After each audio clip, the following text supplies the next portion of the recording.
My friends, last time when we played at the very end of the evening, two of your companions, Mattis and Ginny, decided to go gallivanting around the Vureline castle because Ginny's lover, Tavain, had gone missing.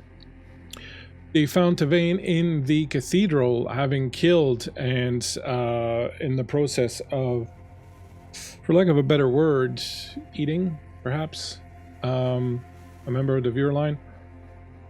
And when they attempted to stop him, a bunch of fairly frightful-looking beings appeared, sort of out of nowhere, to materialize out of moonlight and attack the group, and in a very, very short amount of time, managed to kill both Mattis and Ginny. Meanwhile, Odette, you had a weird experience of a weird dream of the emissary being in your room, and you had woken up feeling drained and kind of a little bit apathetic and without too much energy, and you decide to go out and follow the scent of the emissary to perhaps confront her about this. At that same time, Wint, you had heard sounds outside and had stepped out to check, finding Odette in her nightgown, standing in the middle of the corridor, not knowing too much where to go or what to do. It was at that moment that the emissary had returned to the two of you and had informed you that there was a problem because your two companions had been killed.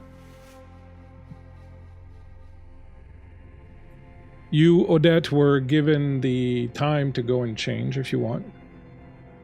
Yeah, that'd be appreciated.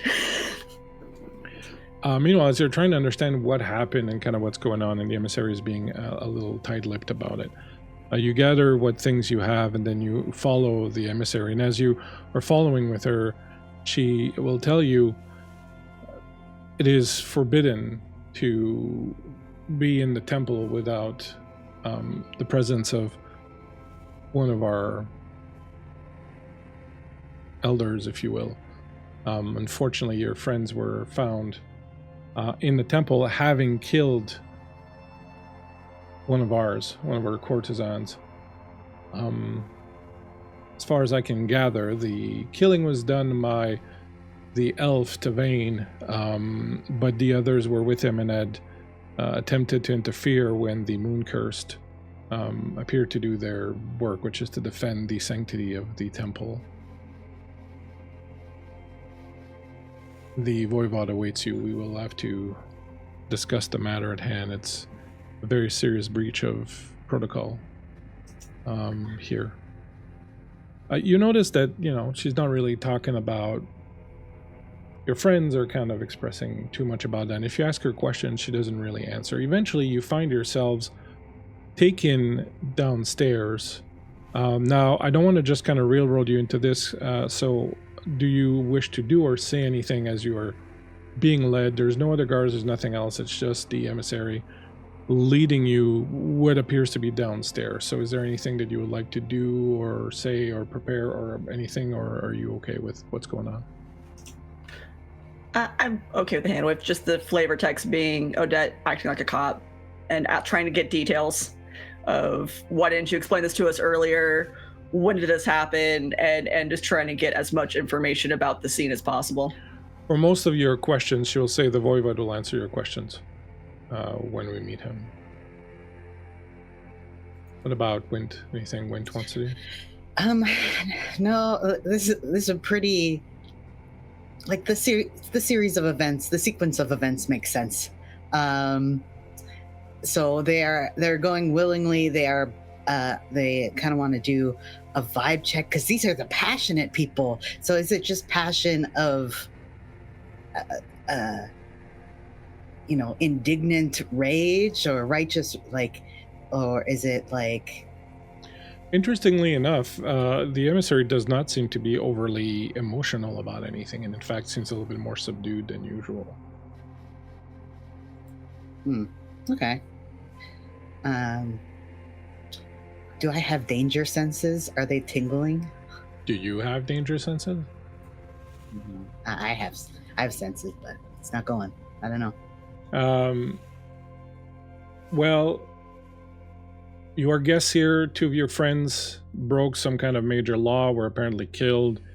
You figure if they wanted to arrest you or kill you or do something, they probably would have come in strength, because, I mean, it's their castle. So you don't necessarily think that's what's happening, but you do realize that you're probably, like, in a bit of a tight spot.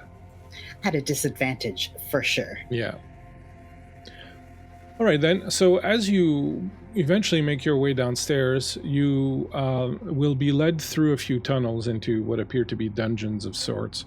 The thing you notice here is that a lot of the vibrancy and color and beauty and art and all that that's upstairs is completely gone here. The walls are completely bare, gray slate. The floors are very basically also like nothing kind of sensible, very boring and very bland compared to what you've seen outside. Light comes from the occasional little lamp that's attached to the wall, and it's quite dark as you navigate through the corridors and hear just the clicking of your feet on this stone floor. Eventually, you enter a chamber that is kind of it's a circular chamber, and it's got a bit of a domed roof. It's very tiny, very small. Like there's maybe room, like right now as you enter, there's yourselves, there's a couple guards, there's the voivod, there's the sever. So there's like 6 or 7 people in there, and it's kind of pretty much what the room can contain comfortably. You do see, as I was mentioning, the voivod, the leader of the Veer line here. You also see, hey Valkyrie, you also see the Sever who had accompanied the other prisoner. So if you remember, they have a prisoner who is also a member of the followers of Delvorminath, right, who had been caught after having murdered a number of Veer lines. And she was wearing this sensory deprivation mask. And she had been accompanied when she come down by this Domini, Ovian. And as you walk into the room, you find the Domini there, you find the Voivod, you find a couple of guards, and you find your companions, Mattis, GINNY, and Tavain, suspended midair, upside down, their arms out and kind of crossed, somewhat defying gravity. They are not attached by chains or anything else. And they are wearing those sensory deprivation masks. Each one of them has a different one. They're vibrant colors as all the others. But each of them has their head encased in one of these. And as I was saying, they're sort of halfway up into the ceiling, suspended upside down and spinning very, very, very slowly, all 3 of them.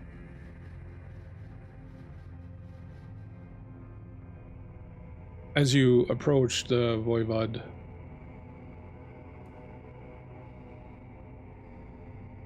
turns to you and says, "The temple is a sacred place. It is forbidden for strange folk or anyone of lower castes to be in it without the presence of one of the elders. That is our law. It is a law punishable. It is a law that is enforced with the strictest adherence to our code. Your friends unfortunately found themselves interloping. Were found not only inside the temple without an escort, but were found having killed one of our people. I understand that you may claim that you are not aware of the law preventing strangers into our temple. However, ignorance of the law is no excuse. The law is the law and must be obeyed. And this goes without even saying. I am not finished.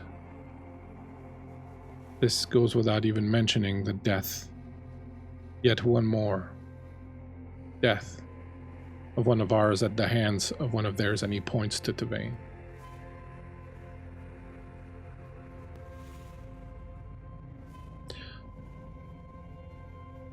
I assume you have questions.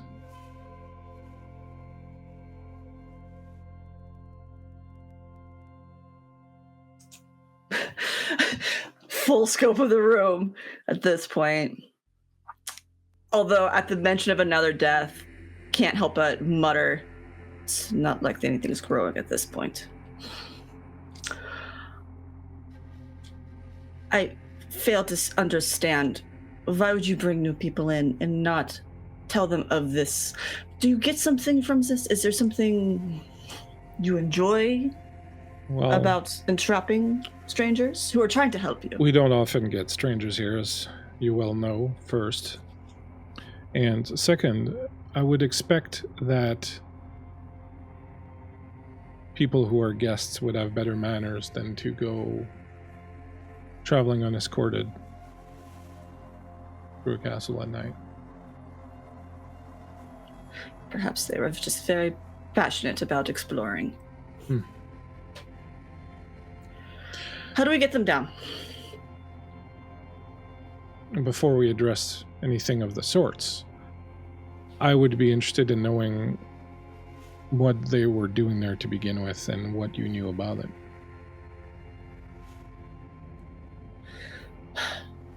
I unfortunately know nothing about it. If they had intended to shed blood, I am sure they would have woken me up. They did shed blood.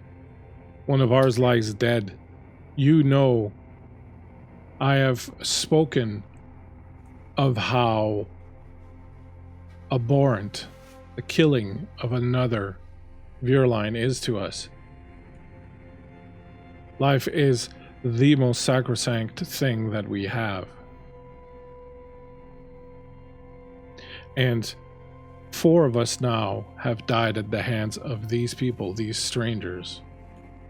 And you seem to be connected to them. And so I would like some answers. Why are they killing us? I think we all would like answers. The folks with the brains, though, are up there. I will be honest. The ones who do the knowledge are up there. I think you are not seeing the big picture. I am not denying that someone was murdered. As it as much as you intended or as much as you're seeing, I don't think so. Only way to know is by bringing them down, taking off the mask, have them speak for themselves.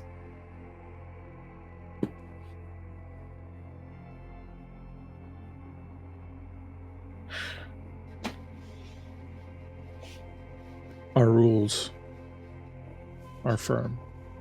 Our laws are immutable. There are only a few ways to satisfy our laws and get you what you want.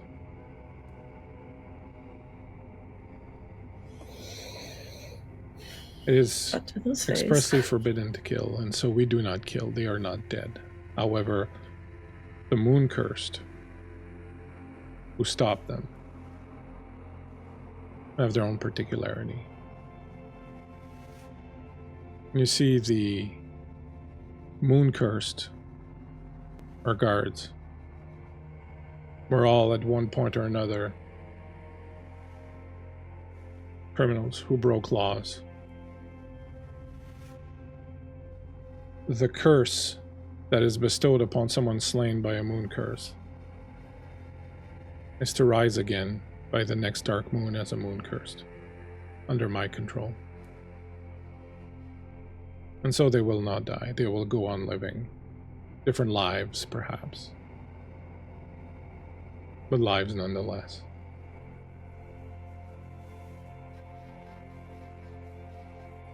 However, we are not heartless. Could have fooled me. But we can be.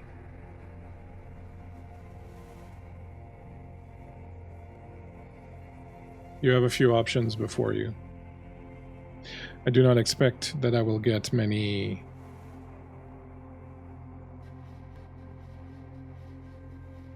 answers as to what has pushed these people to slay us from you. And so to continue this discussion, I feel would be somewhat pointless. You have a few options. You may choose to confront the killer of your friend in combat. If you fall, you become moon cursed. If you survive, you may save the life of one of your friends. You can choose to take their place. If either one of you wishes to release one of the others by taking their place, that is a fair trade.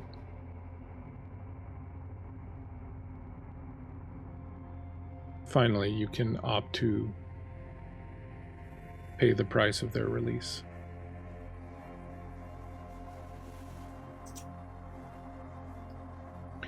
We have great need of emotional energy. Emotional energy that is taken by force or by guile is never quite as satisfying as emotional energy that is given over freely. So if you provide us with what we require, pay the toll. I will let them go. All except that one. He points to Tavain. For he has committed murder, and there is no saving him.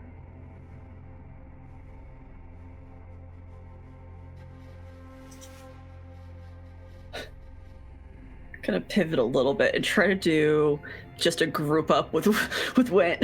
Yeah, you can kind of go to the side of it, yeah. Try to put an arm around and then recognize, oh yeah, and like take a knee instead. So there are a lot of options. Mm-hmm. I'll be honest, I lost track after the fighting one, but I think there are options. Yeah. So that one of them is that we give them emotional energy consensually. That sounds terrible. Yeah. We could put on a mask in someone's place, but it's a 1-for-1 deal. Tavain's boned.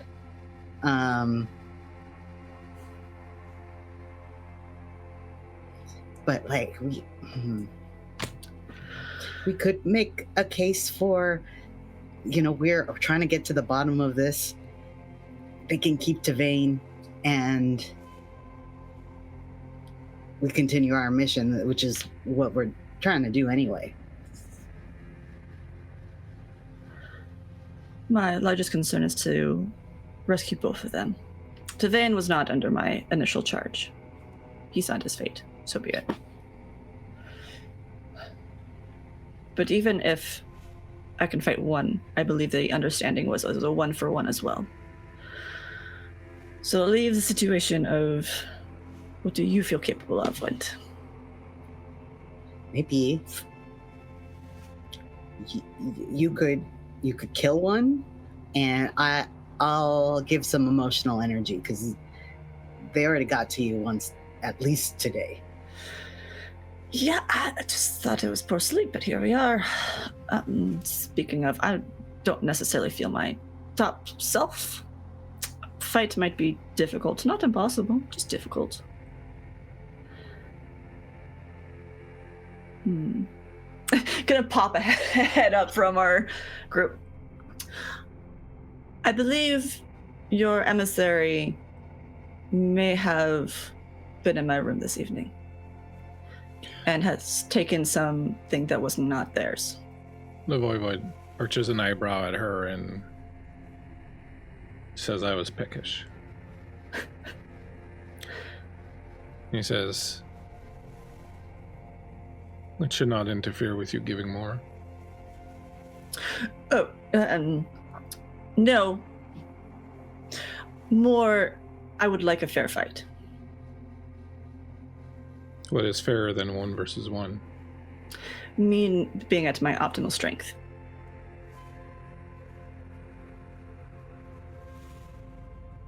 I did not consent to my energy being taken earlier. I think it's only fair. Worst case, I die. Very well, I agree. And worst case, you will not die. You will not die. You will simply become moon cursed. But we will certainly return what was taken from you, won't we, Saoirse? And she says, if you order it, I do. If Odette wishes to fight, then she should be allowed to fight at her full strength. Is that what you wish then? Odette, do you wish to declare a fight with the killer of one of your companions? I glance down to Wynn, just to be sure that they're okay with the plan too. If you want to fight, you could go for it. Fighting's kind of my thing. More so than... I don't think this is a deep well for them to tap into. No. And I promised I'd protect them. I can't protect them if I take their place. Or at least only I can't protect both of them. Okay. Well, good luck. You as well. And what about you, then, Wind? You will give of yourself? Well, I think our whole purpose, even here, was to find the what's going on, and I think the killer of your people is related to it, and related to perhaps an illness afflicting some of the folks on this island. I think we are all aligned on the same goal. And I could make that case, but as a show of good faith, I will give some energy to you. Very well. Saoirse, if you would. And the emissary nods, steps up to you, Odette, and says, I believe you should reconsider. The moon cursed are quite capable.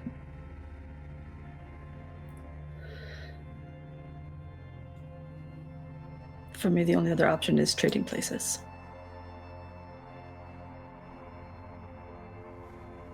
If I return to you what I've taken from you,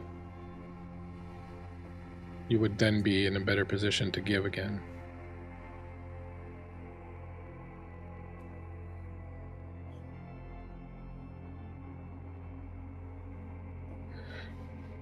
It could be argued then.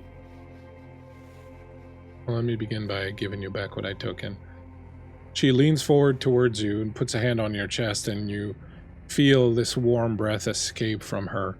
And as it wafts over you, and it smells sweet and beautiful and warm, and as you breathe it in, you feel this rush of emotion coming over you. You feel your skin tingle. You feel your face start to blush. You feel the hair on your arms, on the back of your neck, sort of stand up as this warm rush of feelings just catapults through you and makes the tip of your fingers and the tips of your toes kind of tingle, and your hair feels electric and your skin feels alive, and for a moment you feel the best that you've ever felt before. And as she finishes breathing, you feel all of this return, and you feel your energy and your sense of self and your ability to feel again reinvigorated and return to you.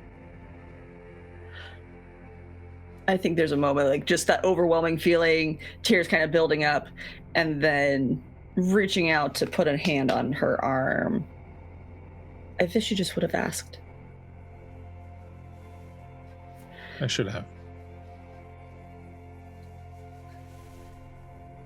Steps back. It's done, my lord. Very well. So, Odette, what shall it be?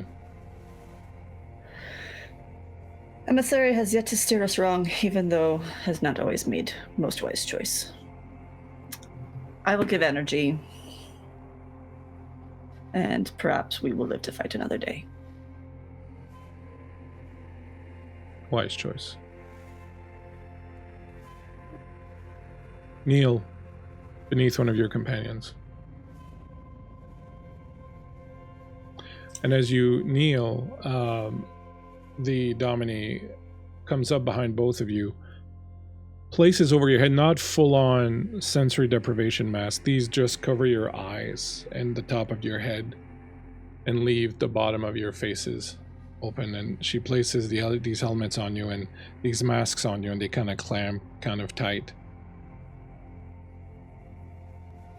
And you can't see for a while. You can hear, you can feel that they're moving around, doing things around you. But you can't really see what's going on, and it kind of puts you on edge, of course, and it kind of, you know, makes you feel very vulnerable. You feel hands on your shoulders that are holding you, not tight and not threateningly, just kind of making sure that you're not, you know, tipping over or passing out or something like that. And you hear very distantly at some point the Voivode's voice say, "Are you ready?" Very well. Let's begin. And as it begins, Mattis, you are at first unaware of anything, and unlike what I had described to Ginny when she had put the sense depth mask on the first time, what frightens you is not the sort of emptiness of it and being aware of it. What I think sort of frightens you is realizing that there is nothing to learn at all about this place. You will never know anything new. You will never discover anything. There's no way to tease secrets or understanding of this. You simply, from now on, will exist and be aware of existing, but have no ability to comprehend or understand what is happening to you. It doesn't last very long.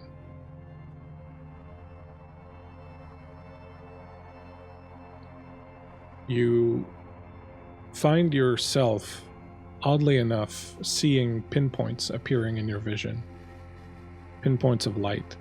And shortly thereafter, you recognize stars and what looks like a starry sky. However, you don't recognize any of the constellations. You don't really know where you are. None of them seem familiar in any way, shape, or form. You find yourself sitting at the center of this circle of stones, almost kind of like a druidic circle with these strange stones that are placed in concentric circles, each with strange carvings on them that you don't understand, that you've never seen before. And there's a fire, a bonfire that is lit at the center that appears slowly, and all of this kind of appears in front of you. Kind of remember the old televisions where you would turn them on and slowly the image would kind of appear. So it's kind of like that everything kind of appears around you. And you find yourself physically there, dressed in your clothes without any of the extra accoutrement that you might have normally. And you hear crickets and you hear the night, basically. What would you like to do? I think Mattis, in feeling this, kind of collapses to the ground and just huddles within himself for several long moments, trying to collect whatever coherence he can from that experience. And I imagine with the rush of external stimuli, it takes a great deal of effort for him to just come back. You rest for a while and kind of regain your senses, and eventually you hear footsteps of someone coming through the forest towards you.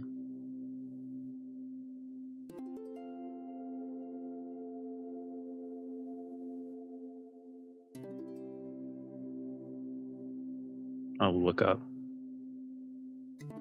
It's a short figure wrapped in a very, very big cloak. trails behind them as Delvorminath comes walking up the path. What a strange place.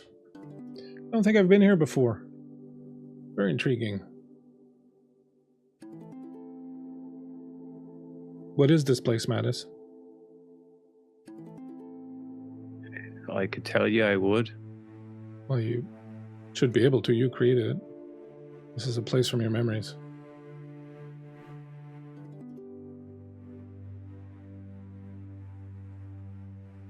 Likely something then from a couple of centuries back.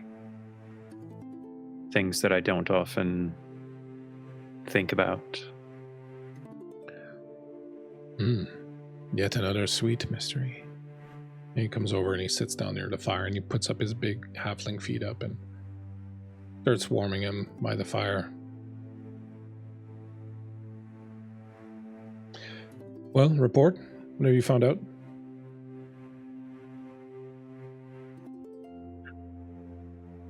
Very little, actually, other than whatever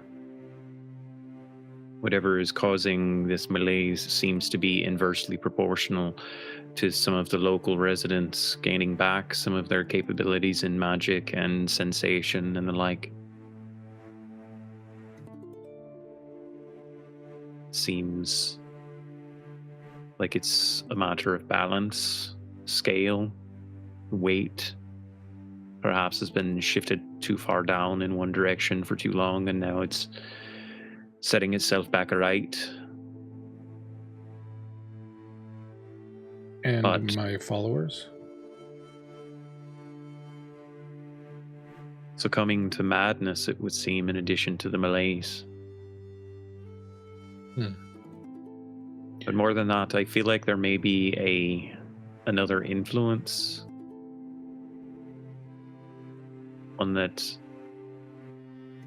kind of rattles the very foundations of what many know about the celestial heavens.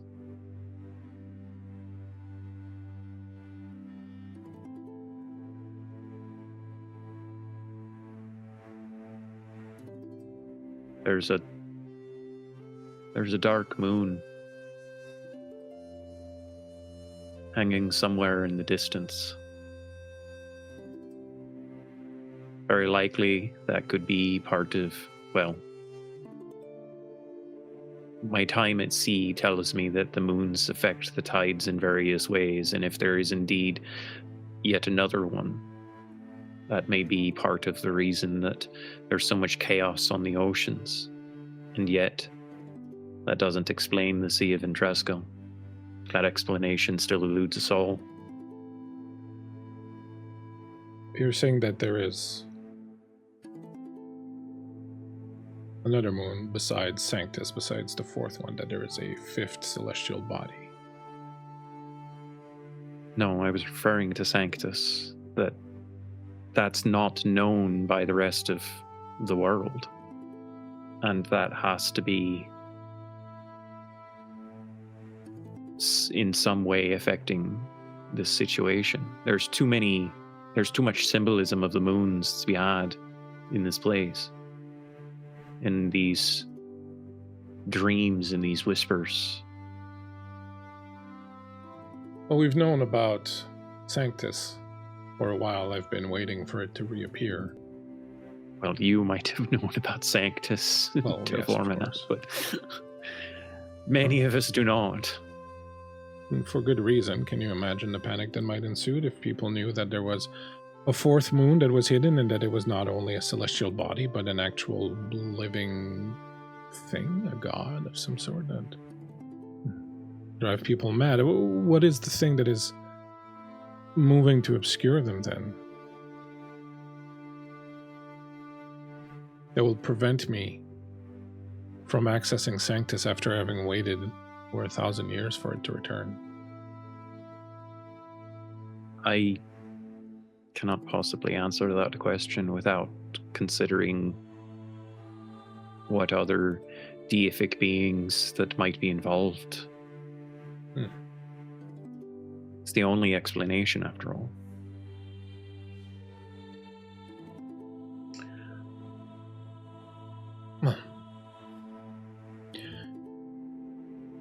The observatory that we were building on the island. Not a simple observatory, it's also meant to be a conduit, a means of communication across. Well, across everything, to be quite honest. I've suspected for a while that this conduit might have been used by something from the original world of the Umbrians, who, just like Lord Gasumba, would have raided it. And thank you so much, Jay, for coming in with the ginormous raids, as always. Hope everyone's doing fine. Jay, hope you are on the mend. Saw that you were talking about some cool and interesting new Greyhawk products tonight, the refurbished line of Greyhawk books. So that looks super awesome. Thank you so much for coming in. We appreciate you all, my friends. We are playing some D&D 5e, but flavored by the Lord of the Rings rule set by Free League.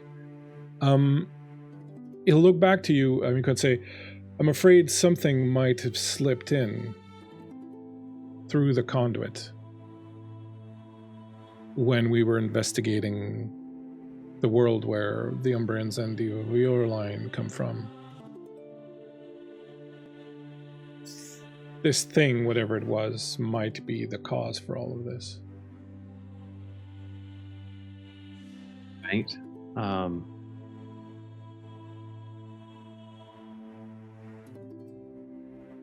Is this thing from their world, or is it from some other? Are we dealing with something from another celestial heavens interfering? I'm just trying to wrap my head around the ramifications of all of this, and it's a bit daunting, to say the least. I think there are possibly 2, perhaps even 3 things occurring at the same time that are not necessarily related, but happen to be overlapping, sort of like a wave that retreats will meet a wave that is coming in. They are 2 separate things, they are somewhat connected to each other, but then they encounter each other at a specific point. The conjunction of the moons is one thing, with the revelation of Sanctus. This dark sphere moving in front of them, ready to mask them all, I feel is something else, and all of this somehow connected to whatever it is that slipped through the conduit. There will be, at some point, an instant of discovery, something that will tie all of these things together. And that is what you must find. I would definitely suggest traveling to the observatory then to see what the situation is like there. If anything slipped through the conduit, it would probably be around there, and would explain why our people were the first to be affected by this. But I would probably also suggest talking to the locals, those who come from the other world, to see what thing might have possibly come through. Oh, and please do tell me, how is Wint doing? Has Wint been affected at all by the whispers? Wint's been right as rain. You're speaking in such a way as to kind of shed some type of light on my situation in a way that I just need to know for certain. I assume I'm not actually dead yet. My last memory before this is being cut down by a very angry, ghostly being. I must confess I don't know what your current situation is, but if you were dead, we wouldn't be able to have this conversation. So I assume that whatever the particulars of your predicament are, being dead is not part of it, and I'm sure you'll find a way out.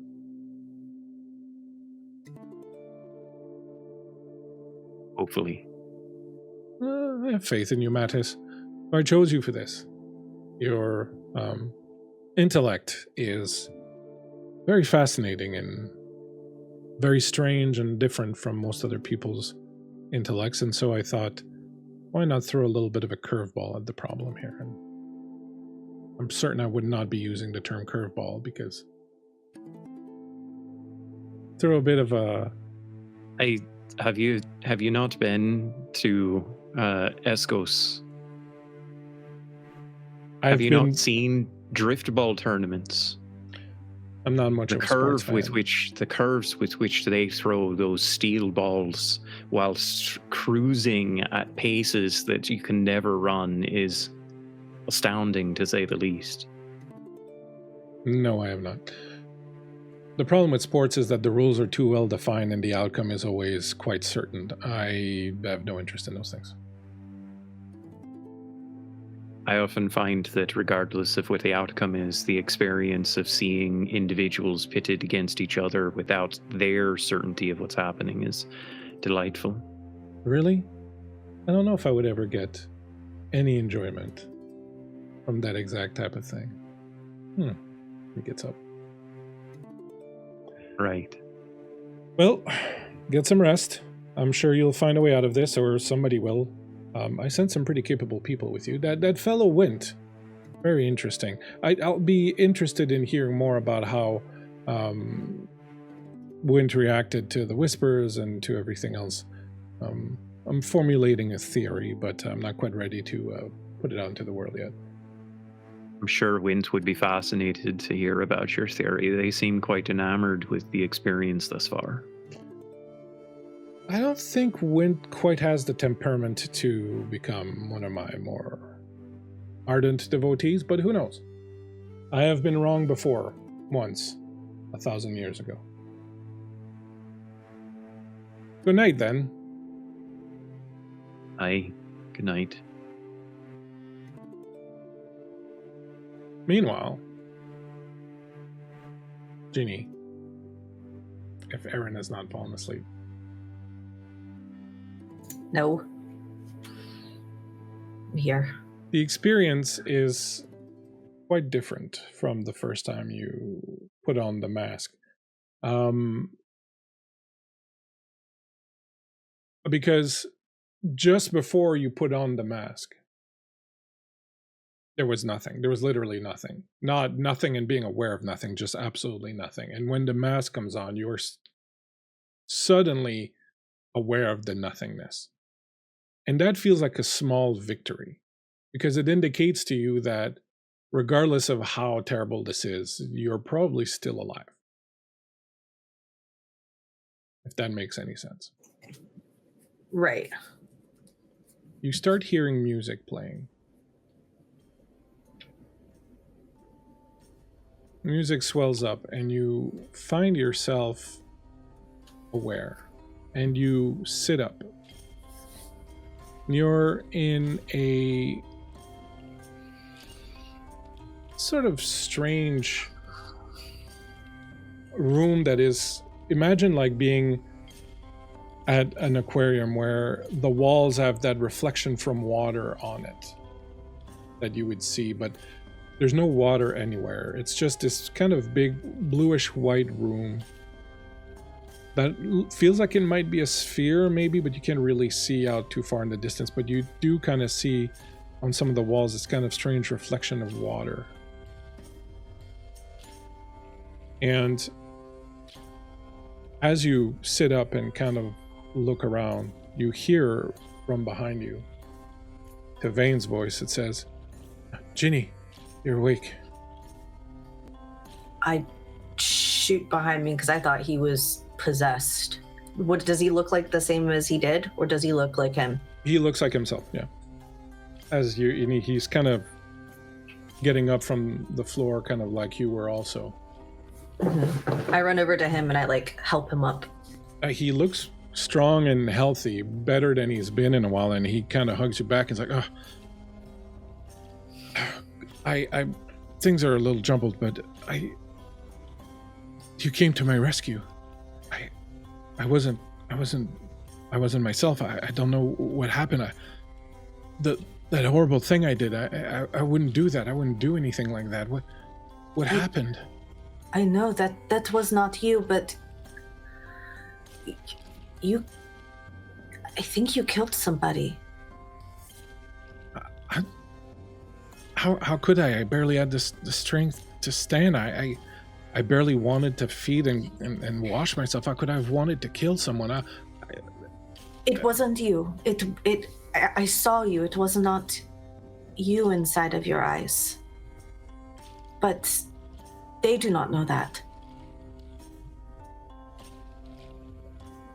What then? What caused? Is it the same thing that caused Dravani also to attack the rear line? I think so. It has to be. What is this thing? How does it get into our minds and take control of us? I don't understand. Now, I forget last session, did we confirm that it was Delvorminath, that it was his voice inside when Tavane spoke to me? No. Okay, we didn't. No. Okay. He did whisper something in your ear at some point. Hey, Varl, thank you so much for the donations. I'm just kind of catching up to what's going on in chat there. Thank you so much, Canadian Ancient Gamer, also for the donation of sub, and thank you, Varl, for the subs. And yes, Jay, absolutely happy Thanksgiving to everyone out there who celebrate. I'm Canadian, so kind of flies by me. But if you're celebrating, don't worry, we don't hold that against you often. Yeah, just once in a while. But yeah, please, absolutely. Hey, Vancouver by Night. Do enjoy your weekends if you have nice big family plans and so on and so forth. Hopefully they don't turn as dark as this story. That's why I don't have family. Oh, brutal. And that's our stream, folks. Have a good night, everyone. Put me back in the mask. I want the sensory deprivation room. Yeah. Yeah, but he had whispered something to you before. Yeah, what was it? It was something like it was Nephra nice. Sadiel. Yeah. Thank you. Gesundheit. I didn't bring it up last time, but I am going to bring that up in this Truman Show-esque room. And I will say, there was something you said the first time you were not yourself at the lake. Mm. And I'm going to say that word. Nephra Sadiel. He's like, Nephra Sadiel. What does that mean? I don't know. I thought you would know. I've never heard that word before, or words, whatever they are. The name? Neither have I. I don't know. But there is something that has used you multiple times as a vessel of some kind to communicate and most recently kill.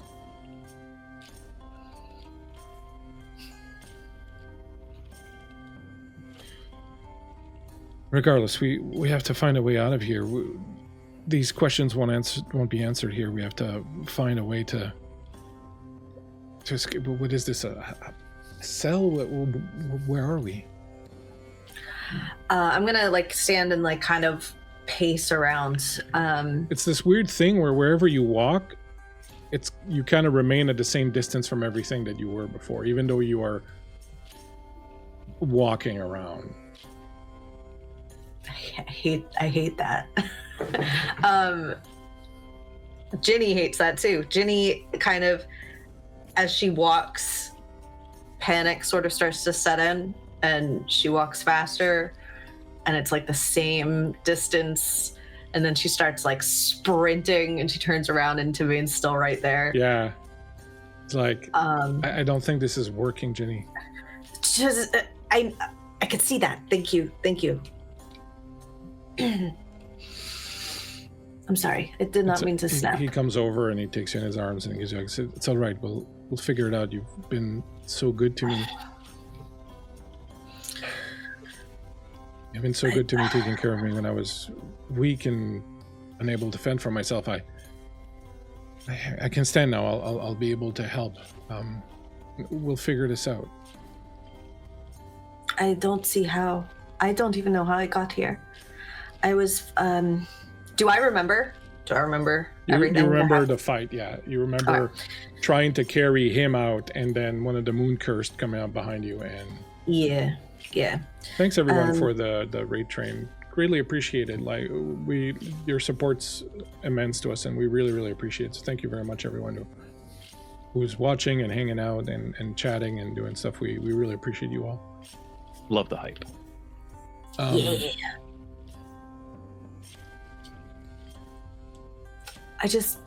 I remember you. We walked. Mattis and I were hearing voices, and then we came to that room, and you had slain somebody, and then these cursed beings rose up and attacked Tell us. me about the killing again. Who did I kill? It was just a woman, just somebody. Was it of your line, though? Yes. And do you think she suffered? No. And I'm lying. Did I do anything else? Tell me. What did you see? Tell me what I did. You did not do anything, my love. Something used you. And you're certain she didn't suffer?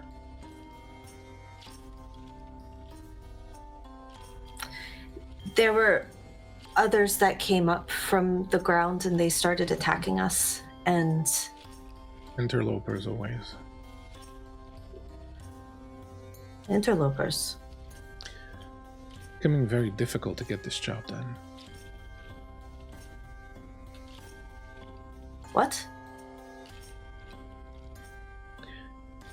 It's becoming very difficult to kill these bastards in peace. Always an interruption. I had 3 last time, just 1 now. Tavine, what are you saying?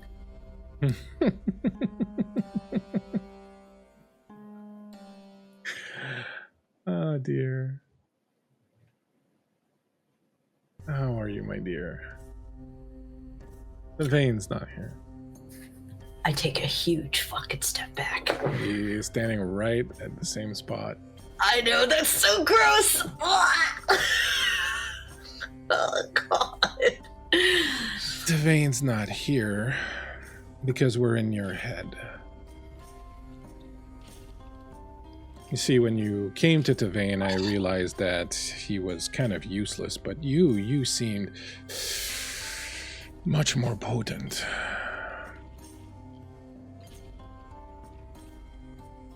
What did you do to him? What did I do to Tavane?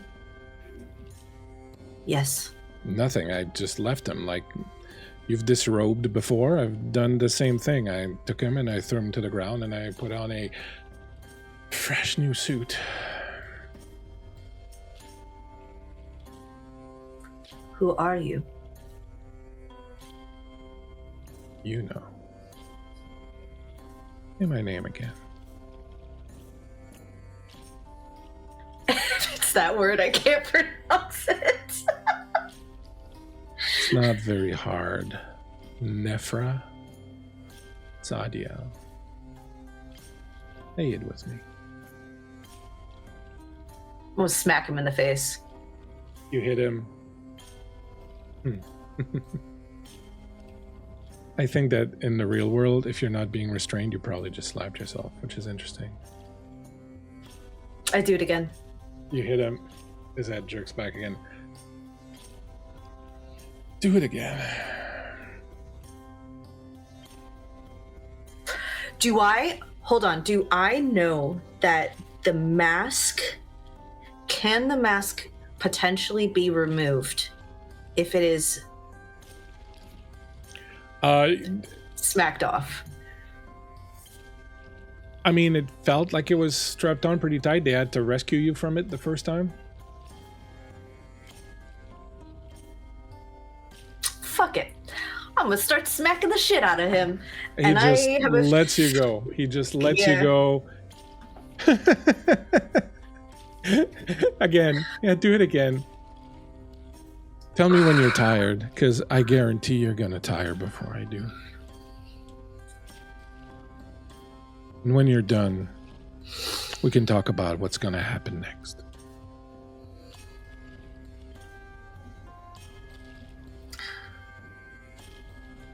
What do you want from me?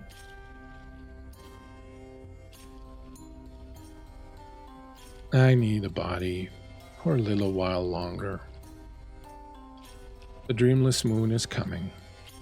And there's something I have to do. I've been amusing myself waiting for it by killing these insufferable Virline. But now it's upon us. And there's something I need to do, and I'm going to need your body to do it. And then, when I'm done, you can have it back, and you can even have your poor little Tavain back if you want.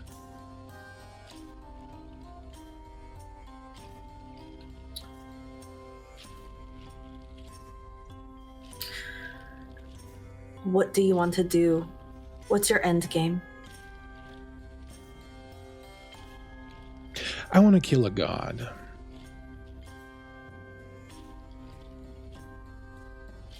Delvorminath? Delvorma what? Who the hell is that? No, Wait, which god do you want to kill? I want to kill Eidolon.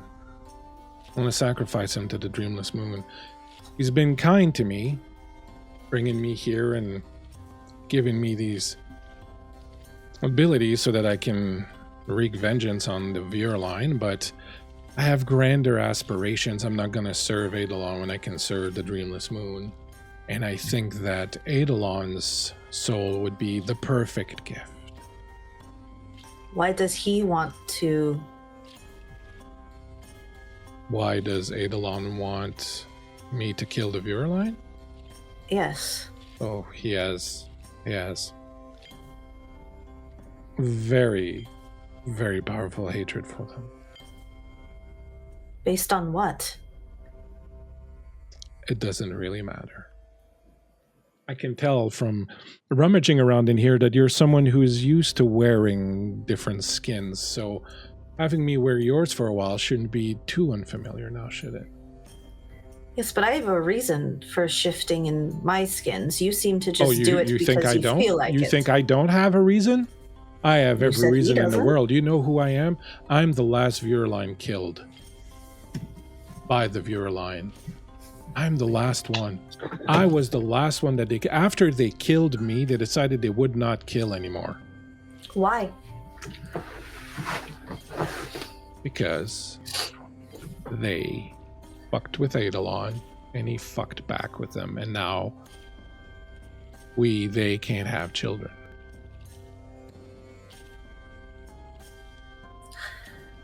Okay, so that's when I say what's the reason, and you say there doesn't have to be a reason. That's the reason. I just you're don't talking feel about. like I really have to explain myself to you. I'm being polite here. Well, you do because you need my body, so you'll answer my questions. Your body is mine. I will do whatever I want with it. Well, then I why am are you simply- giving me the option? Why are you wasting my time? Because it's a lot easier to do this. If we're But you're on cooperating, my- if we're working together hand in hand, we don't have to It be friends, goes- but we can be It colleagues. goes both ways. It goes. Here's where. Okay, we're in my head. Yes. Yes. It's a strange place. Did you ever notice? So much water. No, I haven't been in here in quite some time. Well, I wouldn't want to be in here either. You should populate it. Maybe move in a little bit of furniture, put something interesting, some art. Don't you have memories? Don't you have... There's like... There are no dirty thoughts even. There's nothing here. What have you been doing with your life?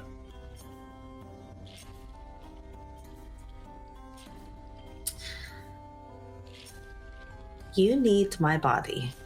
You claim you can have it. You claim it's already yours. Fine. Do what you need to do then. Don't make it weird. Well, if you need my body, Fine. and you What say, do you "Oh, want? What is it you want? Thank you. What do you want? Thank you. So your god that you want to kill, Yeah, not my god. Eidolon is never Okay. my god. Eidolon's the Umbrian god. Eidolon brought you here to seek vengeance, correct? But instead you are going to double cross him and sacrifice him to the Dreamless One. Pretty good. Okay? All right, can we get on with it now? No. Oh. So Eidolon fucked with your people, causing you not to have children? Is that correct?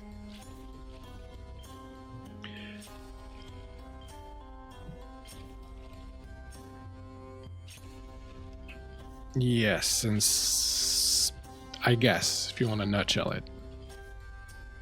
Okay. My people came to the world of Eidolon, and they stripped it of everything, and they almost killed him by siphoning off everything that he was. And in return, he made the land sick. And when the land became sick and made them sick, or us rather, I should say, as I was one of them at that point, which led my people to want to escape. Now, you should understand that this is something that happens with alarming regularity. This was our third world. We don't learn really quickly. This will be our fourth. Don't ask me about how Eidolon got here. I know nothing of that. All that I know is that he reached out at some point and he brought me here through this strange tunnel. And he told me that if I wanted to slake my thirst on Virline blood, that he would give me the ability to do so, and he did.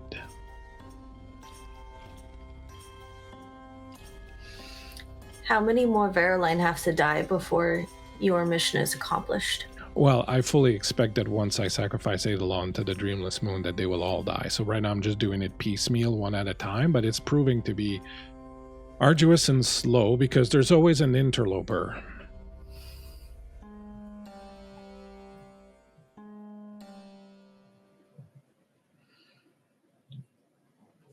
Is me accepting this deal the only way I can get out of here?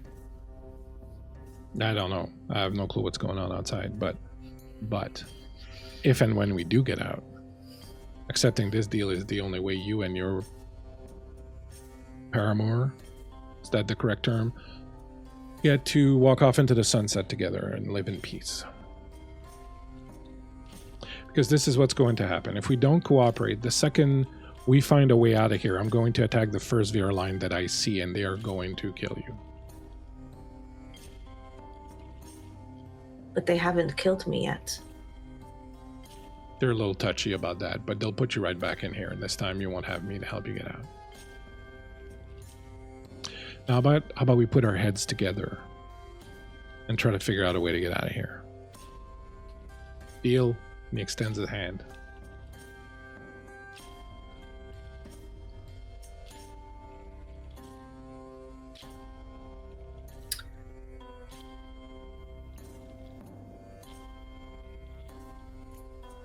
I want to help you. Not because I believe in what you are doing, but because I want to get out of here. But I don't like the idea of you taking over my body without me having some sort of say. Oh, you can totally control it. I'm just going to sit there and wait till we get to Eidolon. And then I'll do what I have to do. You just get me there. And don't And fuck around. what happens if I say that you are inside of my head? I will attack the first Veroline that I see, and they will take care of you. And I will just take on the body of whoever is next. So, see, here's the thing. There are no dirty secrets in here, but now you have one. It's me, and you're going to protect me. you're going to keep me hidden because you don't want the others to know that you have this dirty, dirty little secret in your mind.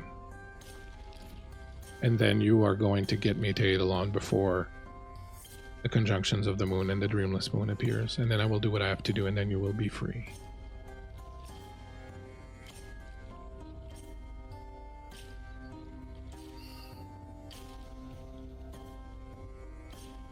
If I say no and I somehow make it out of here, what happens to you? Well, I'm just gonna stick with you. You can't get rid of me. So, really, it's up to me whether I help you or you just kind of sit here in my unfurnished prison. I can wait. I waited a very long time for this. If I have to wait longer, I will. You're gonna go crazy before I will in here, because I'm already crazy. Come on, put her there. Let's do it, alright? You just gotta take me there. That's all. You're just a conveyance. What if my life ends unexpectedly on the way? Well, whoever kills you gets me. Or one of your friends, whoever's around. I'm kind of liking that that serious one that doesn't laugh, or the one that laughs like this.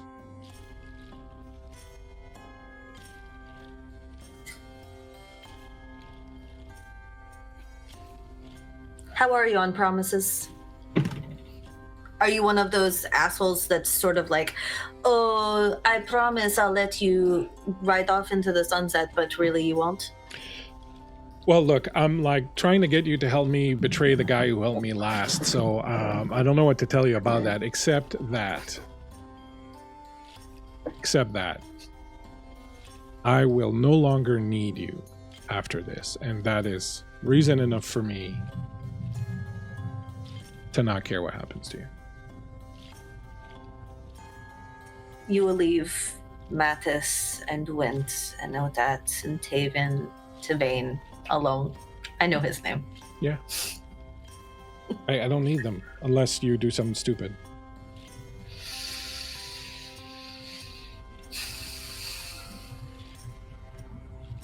What do you say, friends?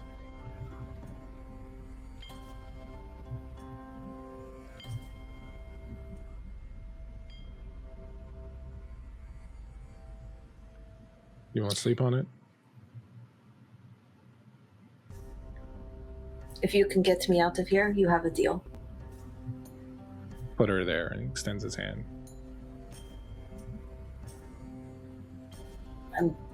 I'd rather not, but... And how about this? How about I kneel to you? And he kneels down. And as he does, he looks up and you see the image of Tavane disappear. And instead, in front of you is a Virline whose skin has become this dark indigo rather than red. And he has on his body these lines and this kind of, it's almost like his skin is cracked and the light is showing from underneath it. And you remember seeing similar marks on Ravani, the one who had been possessed at first. Mm-hmm. And he's got a dark crescent moon on one side of his face and a white crescent moon on the other side.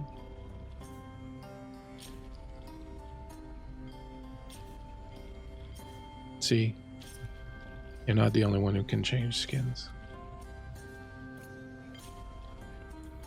I'm gonna lean down towards him. I'll grab his chin. Don't think for a second that you and I are the same. Not yet.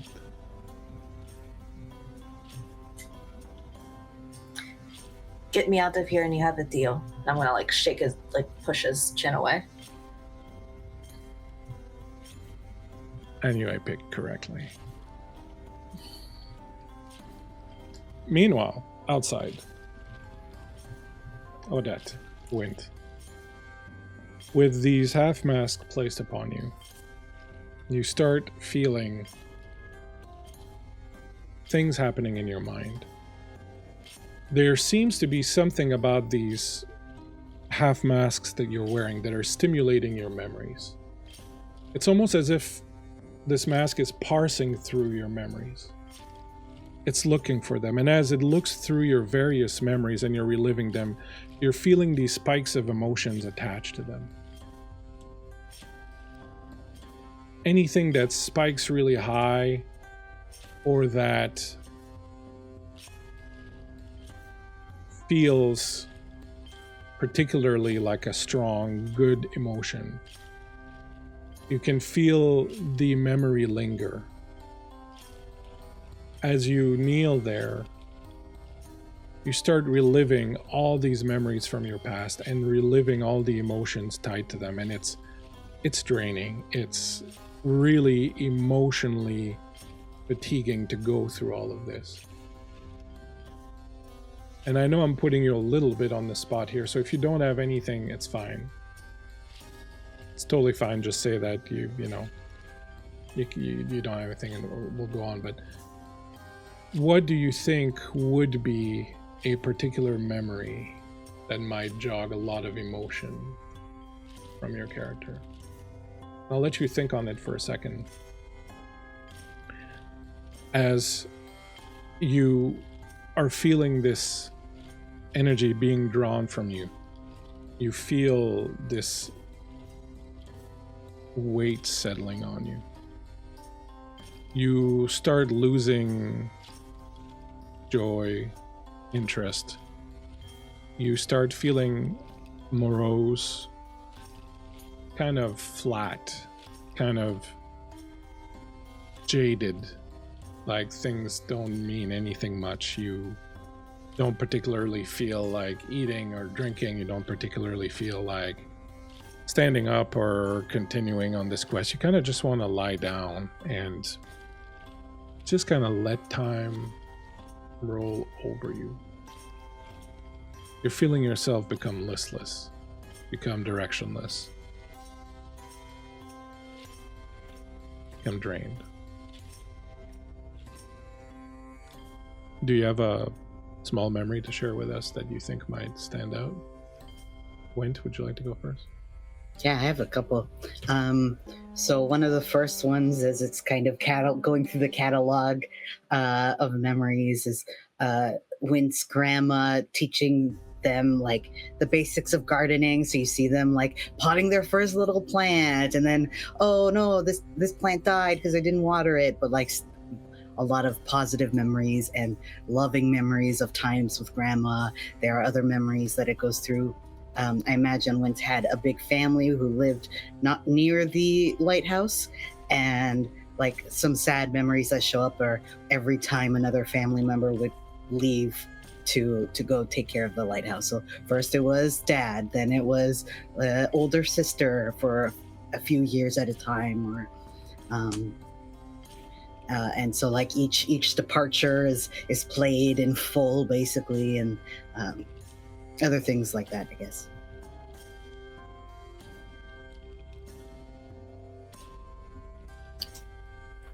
I think there's probably two that come to mind. One was being young and trying to stand up to a bully and just getting ass kicked, not being the victor in it, and having to eat dirt, bruised, and being too small to literally fight the bully.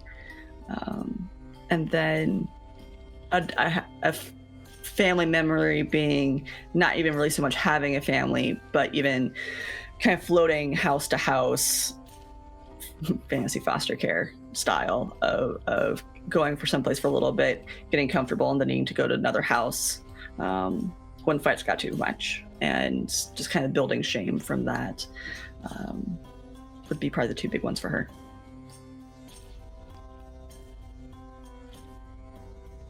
And as these memories are The memories aren't taken from you, but the emotion, the energy tied to them are taken from you. You really feel like you're losing something. And as you slump to the ground and the masks are taken off of you, and you kind of just lay there completely apathetic. You will each take 4 shadow.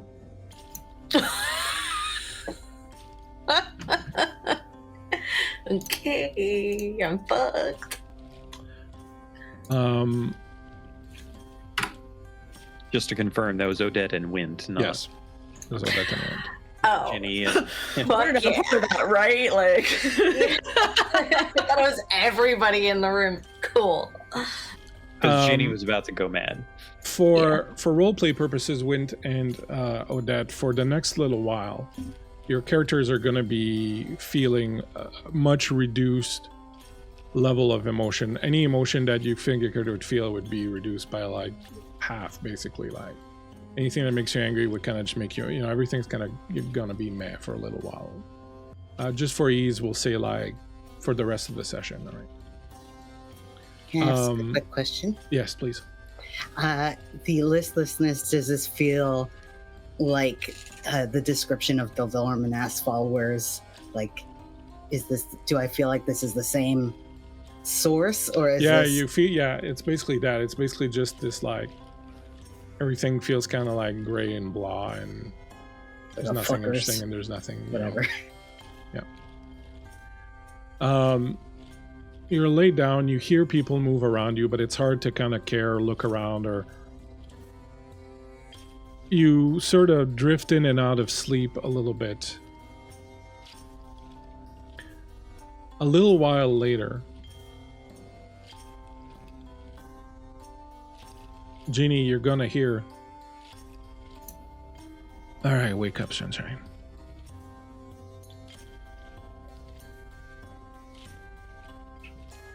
Wake up. I'm awake. You open your eyes, you find yourself in a small room that looks kind of like a dungeon room. It is circular with a bit of a vaulted ceiling. You're lying on the floor. You feel completely drained, like you've been up for days and days. You feel terrible. You have a pounding headache. There's this... It is somewhat kind of being kept at bay, but you feel this intense kind of darkness that's kind of weighing on you. And your character doesn't take foreshadow, Erin. What's your maximum? What's your wisdom? My wisdom is super wise. 11. So you're at 10 shadow. Now, as the shadow is settling down on you,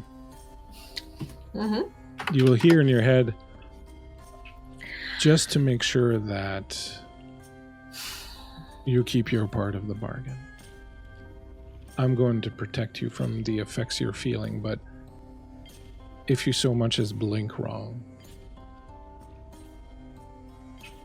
I'll stop, and then you'll be overcome. Fine, but just know if you keep talking, the likelihood of me talking back out loud and looking like a complete crazy person becomes higher, which might give you away. So maybe shut up. He doesn't respond. You just feel him crouching there in the back of your mind.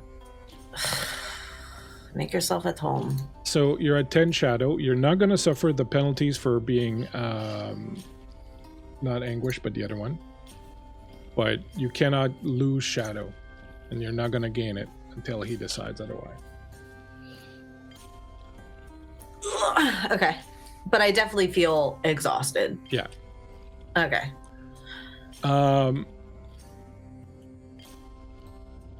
Mattis, you finally fell asleep at some point near this fire where you were in this rock formation, and you hear Ginny mumbling, and your eyes start to open, and you realize you're in this room with her, and you can see that Odette and Wint are asleep next to you, and Ginny's there, and she is sat up already, but she seems to be like kind of thinking to herself.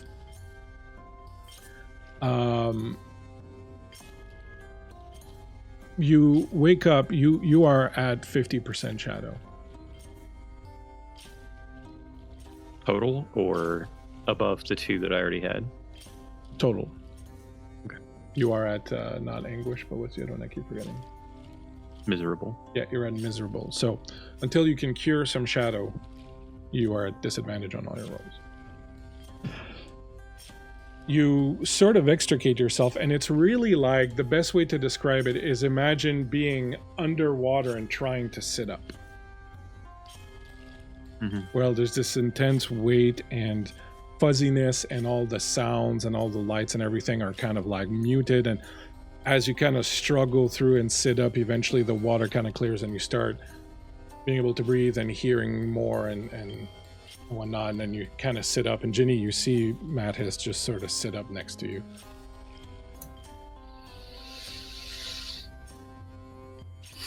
Good morning.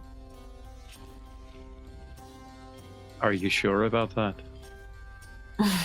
Not the good part, that's complete rubbish. The morning part.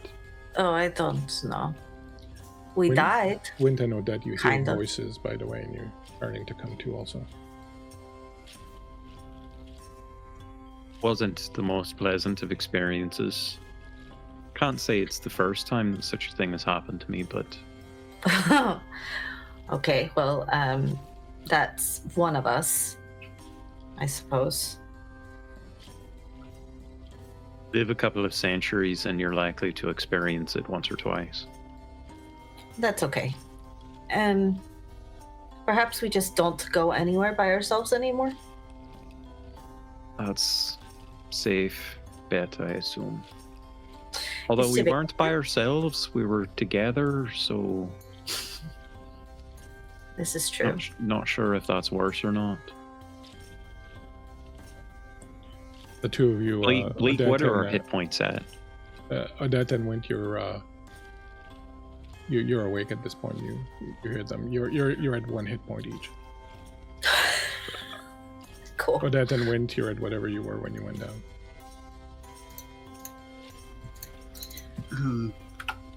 I think Wint's face down, and like between the waking up and they hadn't cared enough to turn over, and they struggle a little bit and go, and they eventually flip over onto their back. And they're like, hi.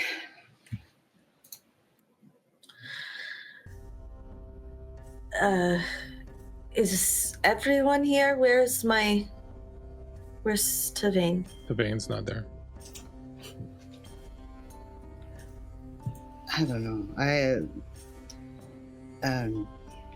Odette and I, we decided to make a trade to get you out of the masks. I don't make any hand movements to get you out of the masks, and it's really exhausting. So I don't. Who knows where he is? What kind of trade? Energy trade. Emotion. Something.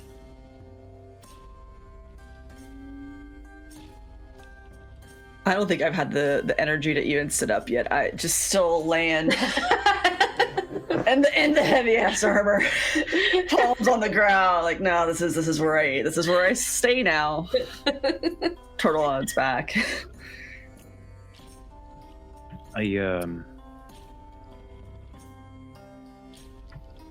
I can't express it adequately enough now, so perhaps later this'll mean more, but thank you for whatever you had to give in exchange. I'm sure it was no small price. What's our situation here? Can we leave? The door is open to the room that you're in. Right, but but Mattis knows better than to just assume that means that he can leave the space. Can any of us really move at all? I can move. I just don't like moving. There's a difference.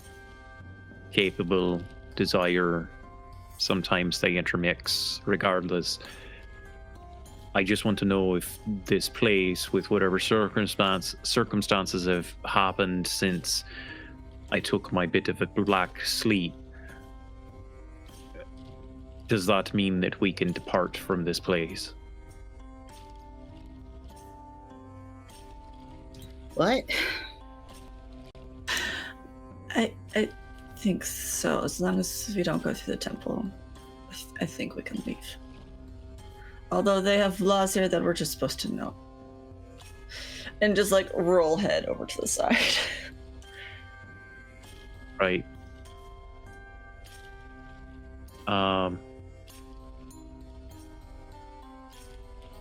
Looks around the room, trying to decide if anyone might be listening. I had a bit of a visit from someone of an otherworldly nature while I was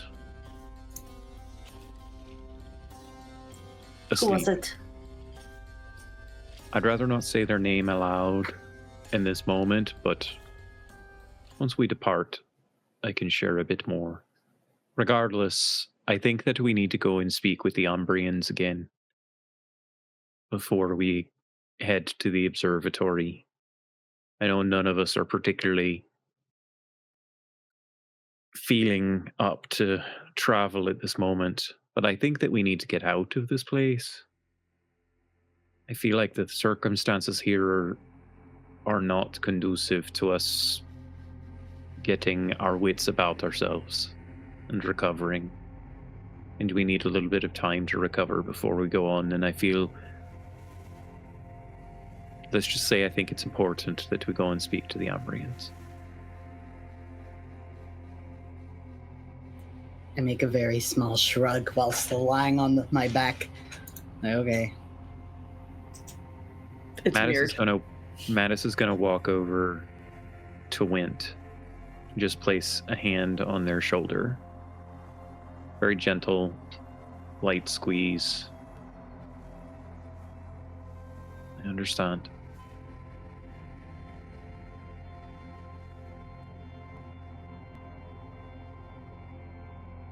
We're standing up and starting to walk towards the door. And I imagine it's kind of a hobble. Yeah. Pretty much. We look awful. You kind of try to help each other as best you can as you sort of hobble on out of here. The weight of shadow of everything that's going on sort of weighing down on you, everything you've just experienced, everything you've given, weighing down on you and pressing down on you and just clouding your mind and almost making you feel like it might be pointless, or it might not be worth the effort, or you just don't know if it's really worth putting a foot in front of the other. But somehow you manage to, you do so, and you step out of the room. And as you do, I think we're going to go on break. I think it's a good point to go on break and refresh ourselves.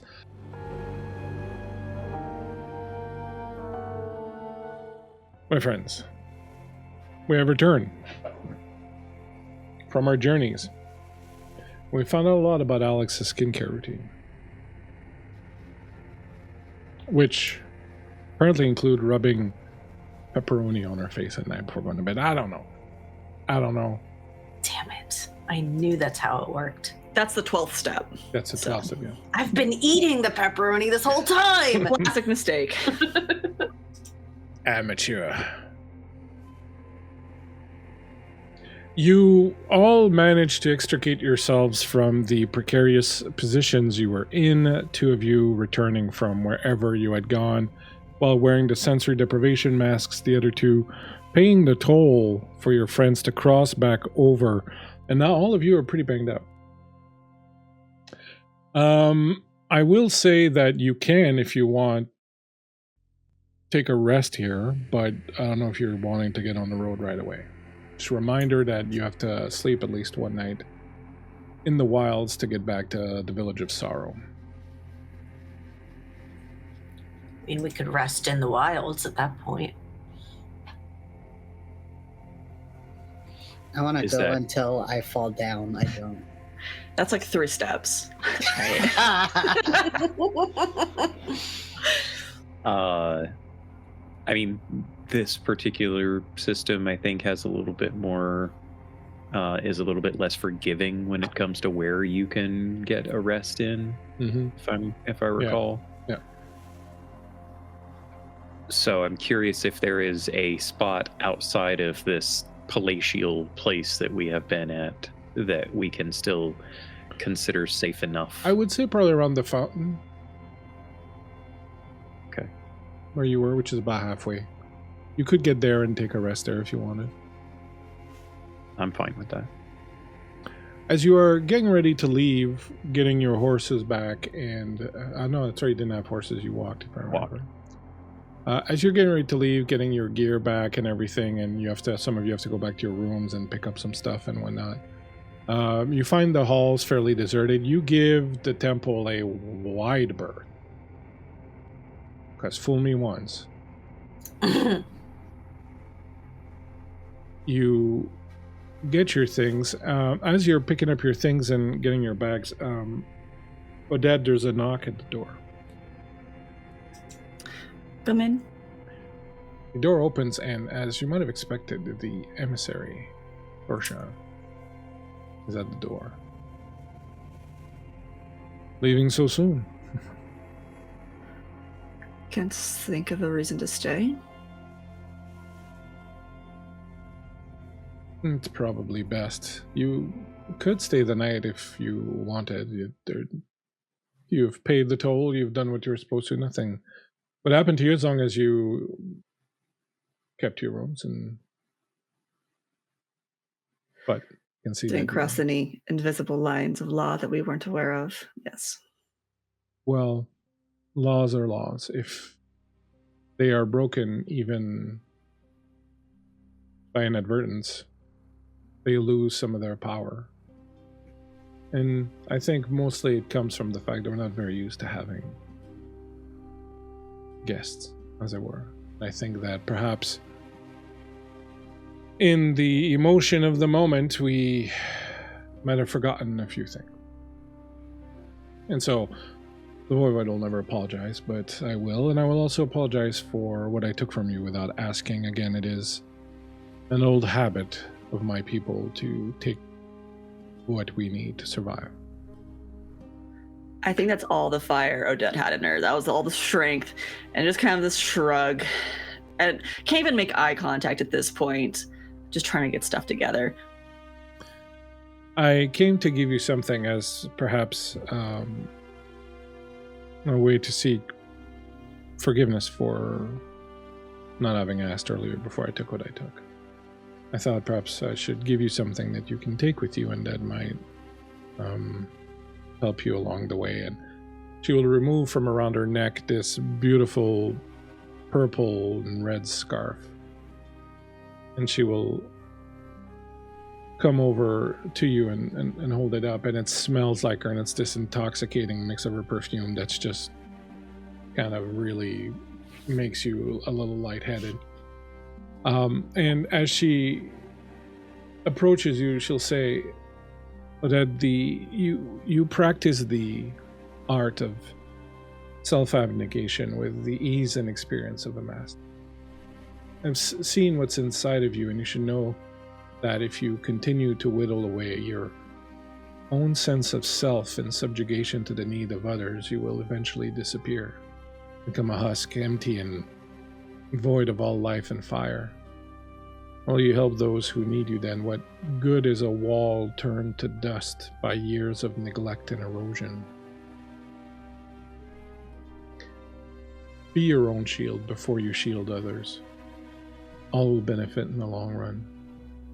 Open your heart and your eyes to the beauty of things and the opportunities around you. Make bold, satisfying choices that send shivers along your skin and put fire in your soul. Live well that you might better help those who need it. And she'll wind the scarf around your neck. It's bright red and purple. It smells intoxicatingly of her. The light plays upon it and upon the myriad little luminescent strands woven through it. It feels warm and soft, and it sends shivers all through your body as she slips it around your neck, and it glides ever so deliciously along the skin of your throat.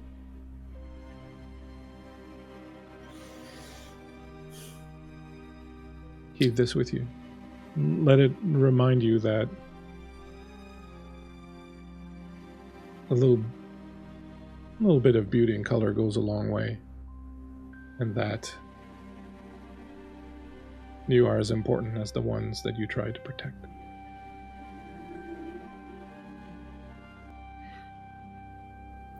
It's a shame we met in such conditions. Well, as they say, the night is young still. You're still on an island. Not many places to go. Who knows what time will bring. And there's maybe just the hint of life hitting eyes again before it fades back, and maybe just kind of a twitch of a movement that seems like maybe going to make a movement towards her, and then just tired. But as we're talking, taking off the purple worn cape that I have and packing it into my bag so that way her scarf stands out that much more. It looks perfect on you. Someone has to have excellent taste. I appreciate the gift. And she lingers for a moment and also seems on the verge of doing something, but then you kind of get the feeling that, she realizes that it's not quite the time, and she says, "Good luck on your travels. If you make it to the fountain by tonight, you should be safe enough there, but remember what Wint saw in the forest. There's something or someone stalking it." We will do our best to be safe, and you as well. Stay out of trouble. With you gone, what kind of trouble could I possibly get into? Shrug. There's a witticism, and then just the shrug. And she turns and leaves, leaving behind just that smell of her and that warmth of her body that just lingers for a while and almost feels like her presence still near you.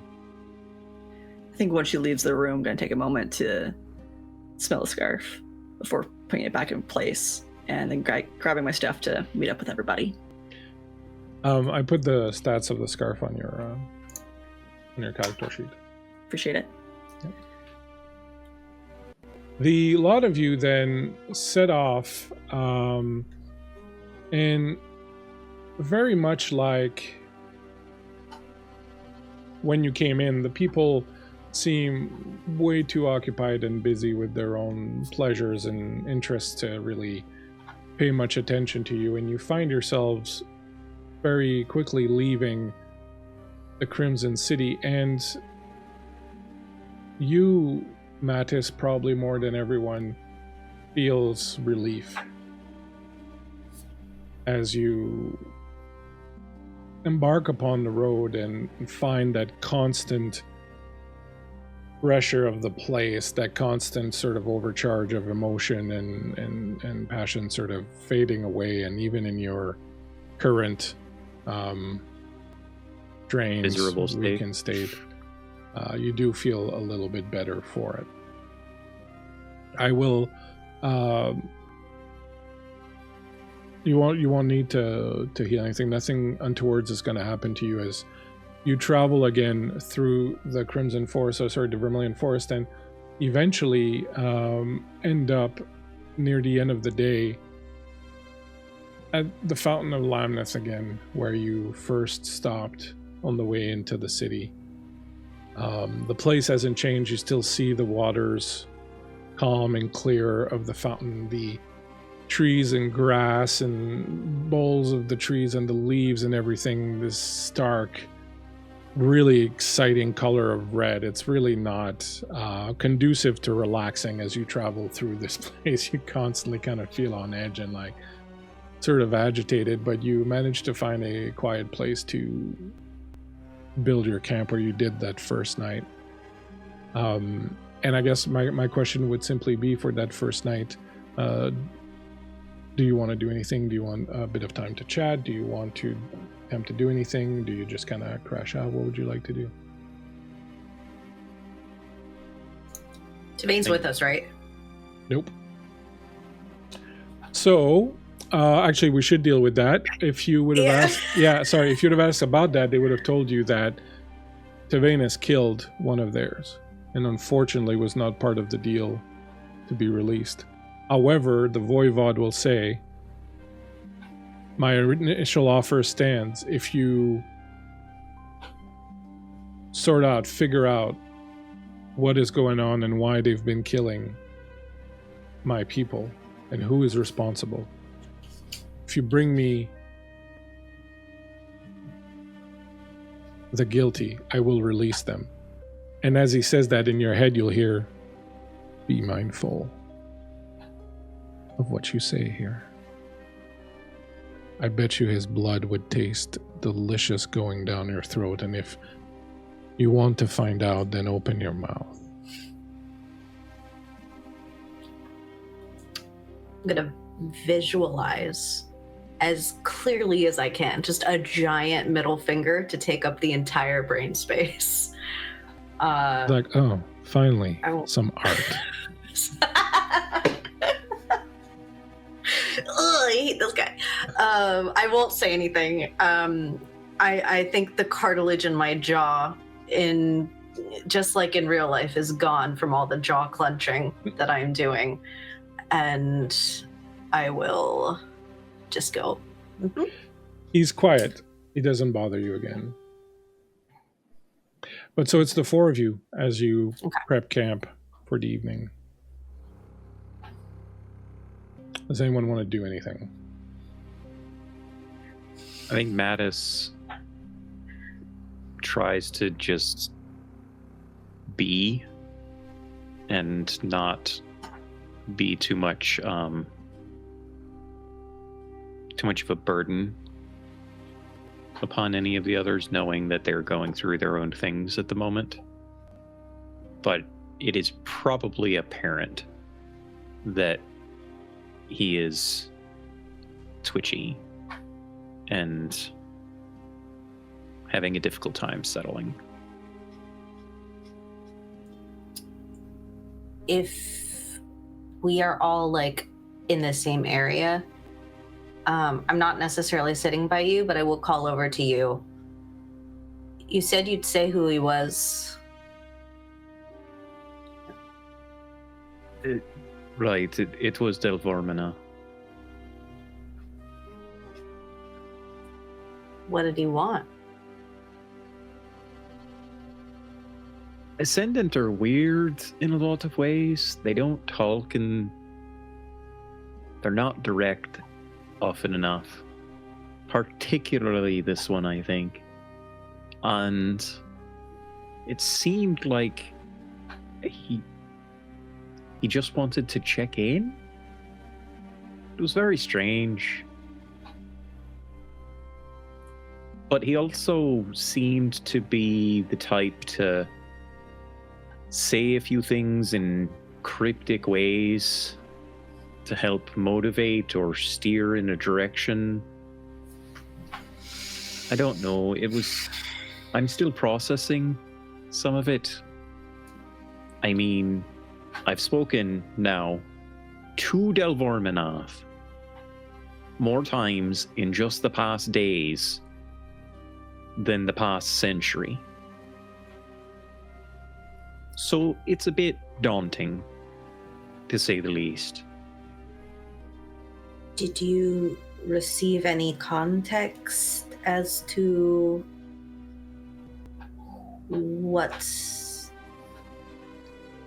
where to do next, or? So he did let me know that there's a notion that the observatory is more than just a looking beyond the heavens sort of thing. That it's actually meant to communicate with other entities at great distance, the moon, as it were, this other Sanctus, and it very likely has communicated with far more than just Sanctus. You know, our best inventions tend to get out of hand very quickly. Ask anyone in the Republic of Troik how their inventions go, and they're very likely to tell you that they'll blow up in their face as likely as work. So, you know, these things are a little weird like that. And it's very likely that something, an entity of some kind, came back to here through that kind of communication.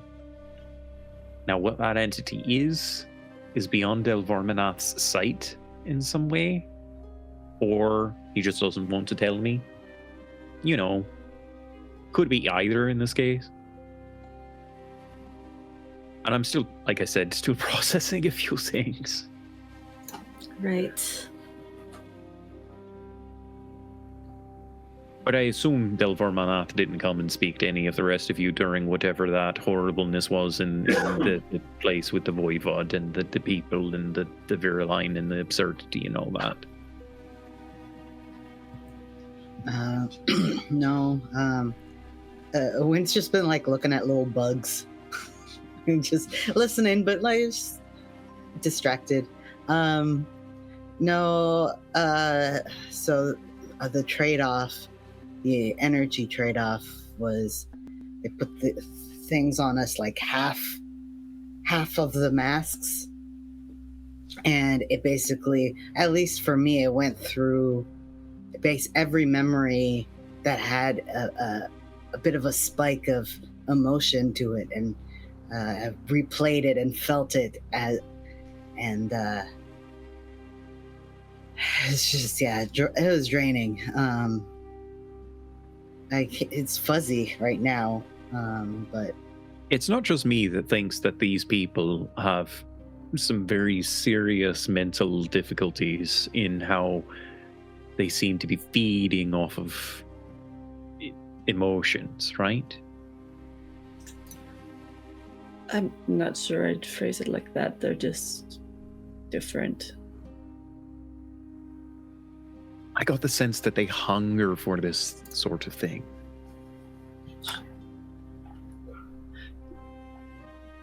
Sure, yeah, you're right. Yes, just I guess I wouldn't think that's a mental thing. I think that would be like saying our hunger is like a mental thing, just different. Well, I meant it in the sense of, you know, emotions are not physical in nature, and so, you know, mental in that capacity. Crazy knows crazy, and I don't necessarily think that they're, you know, batshit fucking crazy. It's more that there's something going on in their psyche that's pushing them to feed emotionally off of others, other living things. Explains why they don't have very many friends. Oh, I'm sure there's a lot more to that history that we're not going to know anytime soon, if ever. What about you, Ginny? You're being awful quiet there. I don't have an opinion about them at all. Right.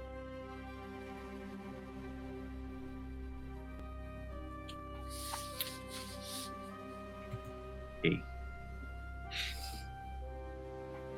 Do you want to talk about Taven? Tavain. Tavain. Oh my god. It's probably like the most straightforward character name in the entire thing. It's contagious, I think. Tavane. Literally, it's like the simplest of all the NPC names in this freaking shindig. He's like the season 1 boyfriend that isn't gonna make it past season 1. He'd be happy to hear that. The middle finger gets bigger. No. I don't want to talk about it. Good enough for me. I think we're a bit talked out anyway. Let's try and get some rest if possible. Just one thing before we tuck in.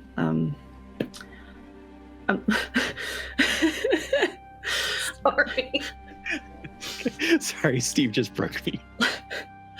I'm sorry I wasn't there. I don't know why you were wandering around, but I'm sorry. So I wasn't there for what? The bloodiness of it all. Oh, had I known that it was going to be a bloody scenario, I would have fucking invited you. I'm just really used to knowing where to go. Right. Well, so just from what I apologize. could understand, it seemed like just Tavane was missing and had wandered off, and they were dealing with that lethargy thing, and I was just trying to help Ginny out and all that. I didn't think it was going to turn the way it did. I promise I would awoken you, certainly. Hopefully for your sake more than mine. Absolutely. Are you but- kidding? I understand my limitations quite well, thank you. Perhaps no more wandering at night. I'm not going to make that promise. Have you met me? I think it's gonna be like an actual genuine kind of chuckle. All right, that's enough. That's too much. I'm going to sleep. I'm going to sleep as well. And Mattis just kind of stares at Ginny for a moment, one eye slightly taller than the other. We Ginny should all get some rest. beelines for the sleeping, for the bedroll, and just faces away and goes to sleep.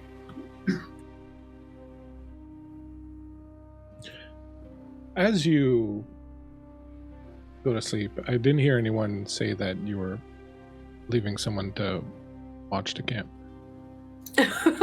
Oops. No. So I wouldn't. Too tired. I think we're all pretty fucked and Too miserable at the moment. Too So hungover. do go ahead and make me a Initiative. no.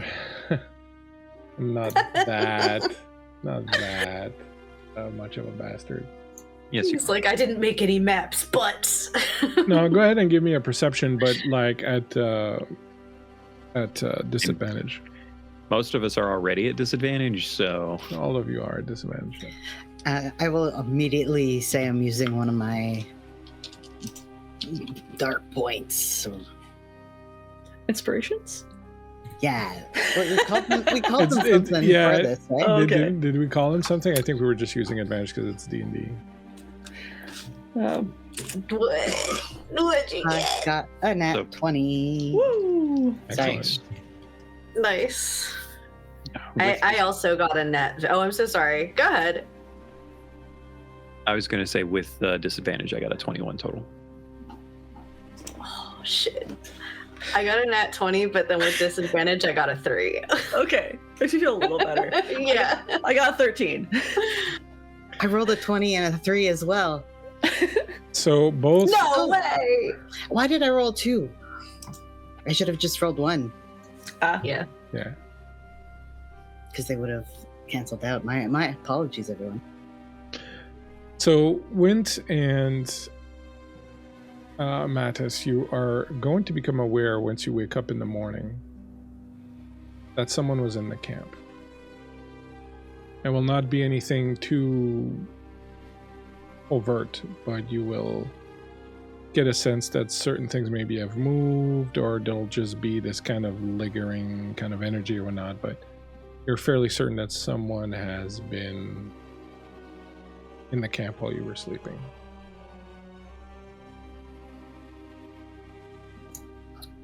Were they crouching in the corner? Right over your head. No.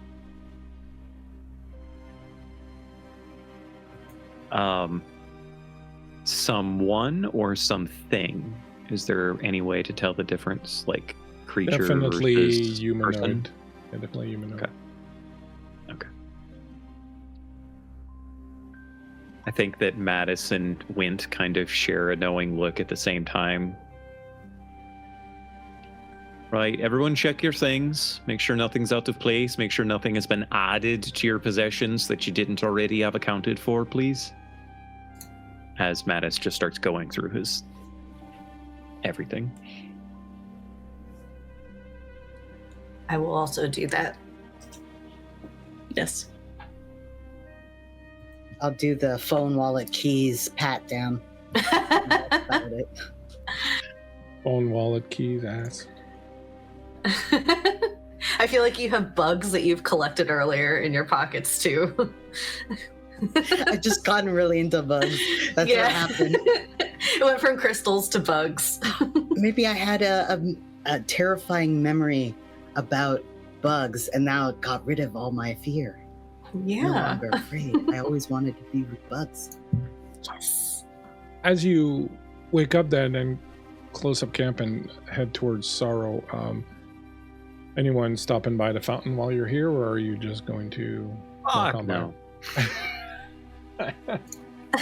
The fountain's that pool, And right? anyone Yeah. tries, Mattis is gonna be no, not this time, folks. We're fucking going. But it's right there. I know. Right? Ginny likes it. Ginny wants to go to the fountain. Yeah, above table. I'm sure that the entity in Ginny's head would absolutely fucking love that. What if she tries to drown herself in the fountain? She can't drown. She's a It's Kelpie. literally impossible for her to drown. Jeebus. Oh. Jeebus. I mean, she's like really fucked up, guys. I think she's really. She just wants to tell y'all what's going on, but she can't. I feel like the fountain try. is like a safe space, but. Well, what do you want to do? I mean, this is a role-playing game. You say, I do this, and then we see how people react to it. Yep. She's gonna stare forlornly at the fountain, kind of like as Hillary Duff's "Come Clean" plays in her forehead or in her brain, and she's gonna say, Do it. Do it. What's the point of living life if you're not going to go and do the things that you really want to do?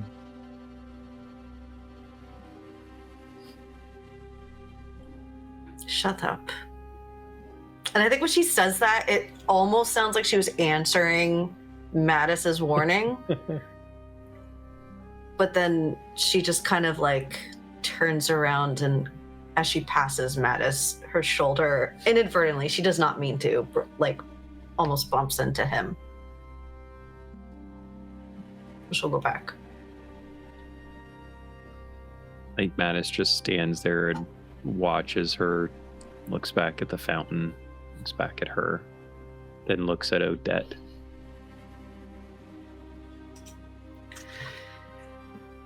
She had a good swim last time. Right. Okay. Anyway, we don't have time. Let's go. And you keep moving on. As you are approaching the village where you first landed here on the shores, the village of Sorrow, you get there sort of Just as night is falling on the second day. So you've had the equivalent to a short rest, by the way. So you can spend your hit dice to get some hit points back if you want, and some of your powers, I think, come back on short rest. So Thank goodness. you can get a short rest. For people watching, the Lord of the Rings 5e version of the rules, which are now on D&D Beyond, by the way. The system is very, very low magic. It's very different than regular D&D. It still works on D&D 5e rules. One of the biggest changes is in the rests. A short rest is 8 hours in a safe space. You can only take a long rest in what's called a sanctuary, and most people only have 1 or 2 sanctuaries in there, like your home or the city that you live in normally. Coupled with the fact that there's no real healing magic, there's just a very tiny amount of it. It makes it a lot more difficult for people to regain hit points and whatnot.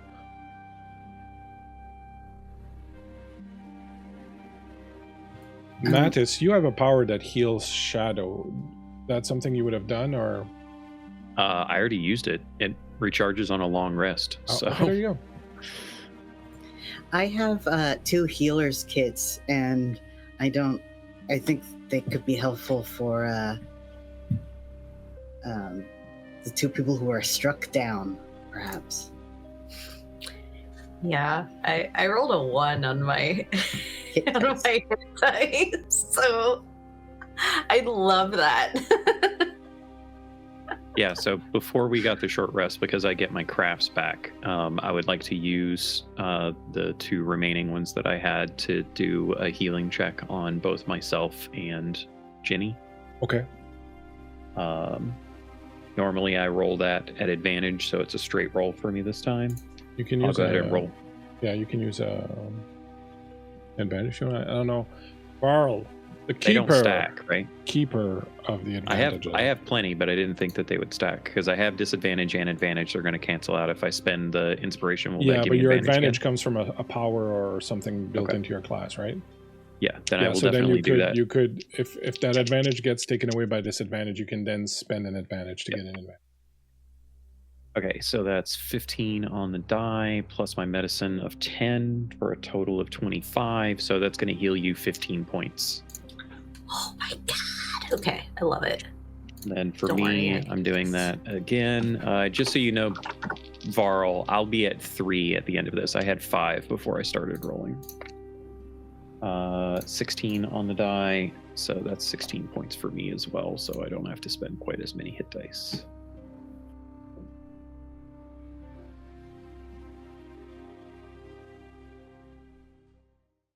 All right. Everyone good and caught up? No one else, Odette and Wint weren't injured, right? I wasn't sure what my stuff filled out as. I got my hit points back, but then we were drained, right? Yeah, you got to half. You were at half after you got drained the first time. Yeah. He gave that back to you. You got drained again, so you would have been at half. I did hit dice. I'm feeling okay. Okay, cool. So I think you can keep the healer's kit. Wait. As you approach the village of sorrow, and I'm going to do a little bit of narration here, just for sake of time, and just kind of tell you what your characters witness. Because I assume that as you see kind of what's happening, your characters are probably going to hold back a little bit and not approach sort of right away.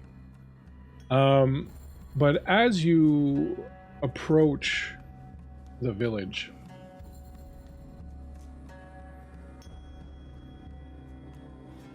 so give me just a second.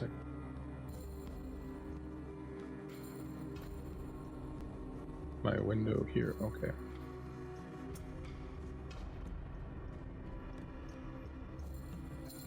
As you approach the village, you sense that something is happening. The villagers are all gathered at the center of the village. You remember that they were getting ready to celebrate something, right? You remember that they commune with their ancestors through the skulls of their ancestors, and that they hadn't been able to do that for some time, maybe as long as they'd been on the island. It was only very recently that they again got the ability to do this, and they were getting ready to do some sort of ritual or celebration for that. And as you approach, it seems that that's sort of what's underway. And as you walk into town, you see all these torches and bonfires that have been lit everywhere. And as you walk in, you smell these different herbs and incenses that are burning. And you immediately, as you kind of approach, start feeling a little lightheaded and a little high, for lack of a better word. And once you approach the center of the village, you see them all gathered there. And you see standing at the head of the group of villages that are assembled there.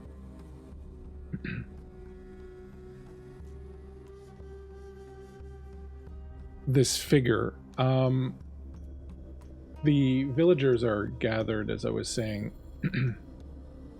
in a central clearing, which is illuminated by dozens of flickering torches, their warm golden light dancing against the night's darkness. The large bonfires burn at the edges of the square, their flames crackling in time with the rhythm of distant drums. The air is filled with the sweet, earthy scent of incense made from sage, pine, wildflowers, and other things that you don't have name for. Hanging from the branches of the great black trees at the center of the village and piled in small cairns here and there are the skulls of the ancestors, carefully preserved and revered, their hollow eyes staring out over the ceremony. Some skulls are adorned with garlands of flowers, feathers, and beads, while others are etched with intricate symbols of the Umbrian people. These skulls are placed on altars made of stone and wood, surrounded by offerings of food, drink, and small tokens from the living. You see at the head of the ceremony Joanna, who you had met earlier. She's dressed in ceremonial robes woven from deep red and gold fibers, and you can't help but notice that the mask she wears is very similar to the sensory deprivation masks that you had been wearing while imprisoned. She stands at the head of the village, and she's holding out a skull that seems to be a sacred relic. It glows with an eternal blue light that shines out through the mouth and nose and eyes. She raises the skull high, and people around her fall silent. Their eyes are all fixed on this object of veneration. At this moment, you notice a number of villagers beginning to chant in a low, rhythmic tone. Their voices are blending with the sounds of drums, creating an eerie backdrop, and as the chanting intensifies, the flames of the bonfires flicker and swirl, casting shifting shadows that seem to take on the shapes of ancient spirits. Soon the chanting intensifies, and you realize it's not just the villagers, but that the voices are also coming from the skulls. The voices of the dead merging with the voices of the living to create this one long, continuous sound. All around, the villagers raise the skulls of their ancestors to their lips, whisper their names and their prayers, asking for guidance, blessings, protection. Some simply offer their thanks, while others ask for answers to personal questions. The skulls are believed to serve... The skulls seem to serve as some kind of medium that allows the ancestors' voice to reach the living. The air around you grows thick as the herbs and incense are now burnt in the fires. The atmosphere, now heavy with reverence, begins to shift towards joy. The drums begin to beat faster, and the air is filled with the sound of joyous laughter, singing, dancing. A circle of dancers holding hands moves around the altars in a spiraling rhythm, their feet bare on the earth as they call upon the spirits to join them in celebration. You begin to feel lightheaded, almost inebriated as you inhale the smoke from the fires of the herbs and incense.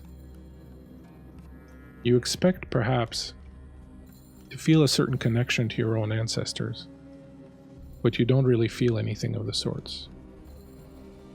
Except for you, Wint. You see, rising before you, a massive pillar topped with light. You see figures moving about and recognize them as the shadows of those members of your family who dedicated their lives to the keeping of the light. And you suddenly feel a powerful connection to them, to their reverence for the light, to their work. You feel their hopes and dreams as they settle upon you. As the smoke works its magic and you begin to see things beyond the natural world, you see floating in your hand a tiny spark of light. It's small, but it shines so very, very bright. As you contemplate it and it shines upon you, you feel doubt, worry, and shadow lifted from you.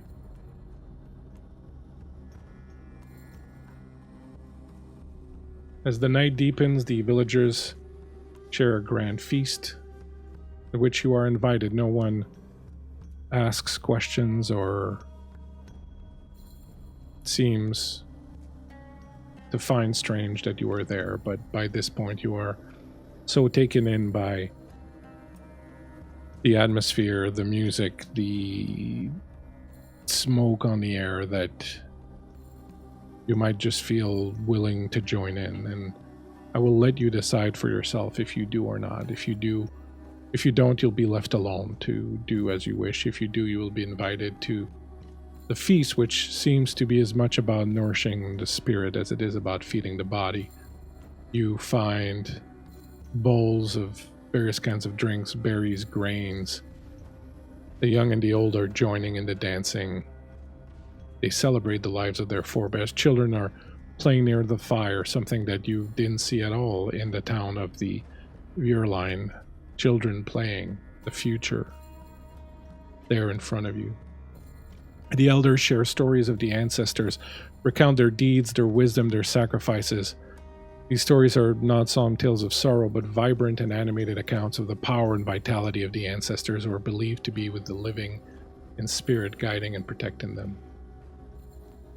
And eventually, as the entire celebration seems to reach its zenith, the Elder Joanna steps forward and calls for the silent voices.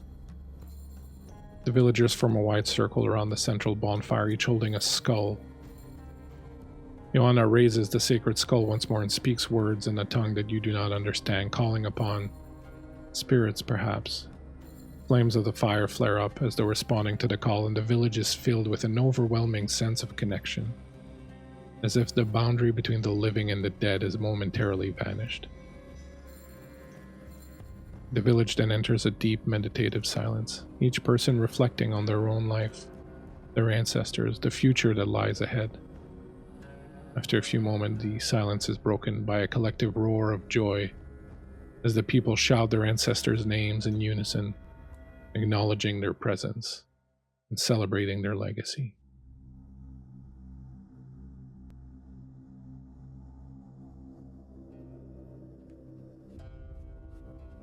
When dawn breaks, you find yourselves sitting around the central square of the village, perhaps leaning against a tree or sitting on a bench. You're coming down from the high of the smoke and the food and the drink and the celebrations and the chanting and the spiritual power of the ritual. Each of you will heal 2 shadow points. No, I won't. No, you won't. Okay.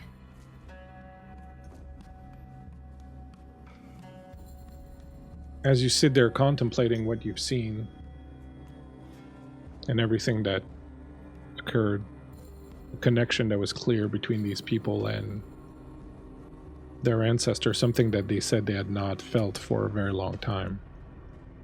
How do each of your characters sort of react to that or feel about that? Go around the table and get a little insight into each of your characters and how you sort of respond to what you just witnessed. I think for Mattis, it was very obvious to anyone observing him that he was horrifyingly afraid throughout the entirety of the ritual, but still pushed through that fear to be present in it. And probably at some point got into some kind of deep philosophical conversation with one of the Umbrians about trying to live up to a legacy of ancestors that died a millennia ago.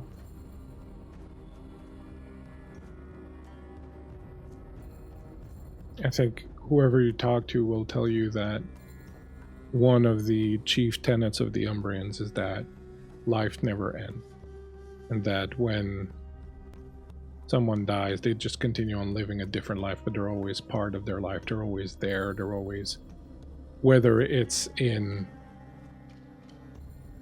the sound of their laughter that you remember, or the memories you have of them, or a song that they taught you, or wisdom that they shared with you, or something that happened with them. As those things live on and are passed on to other generations, they see it as the lives continuing on. So it's just this long, unending cycle, essentially, that never ends. And that it helps them to think of it that way, that it is just a long, continuous line. And you'll say that, like sound, which exists in the moment when you make it. That's how a lot of people tend to think of life. Life is something that exists just as you're living it. But the silence continues. The silence is unending. It is interrupted by sound once in a while, but the silence that exists now is the continuation of the silence that existed at the beginning of creation. And so to think of your existence and the existence of others as this prolonged silence that is just occasionally interrupted by the sound of life helps feel connected to what has come before.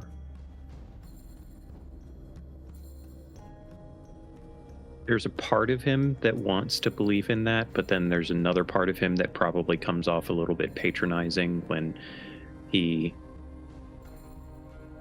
kind of espouses that elves can't think that way anymore, that they lost that when half of their people were destroyed by the Illuvans. And now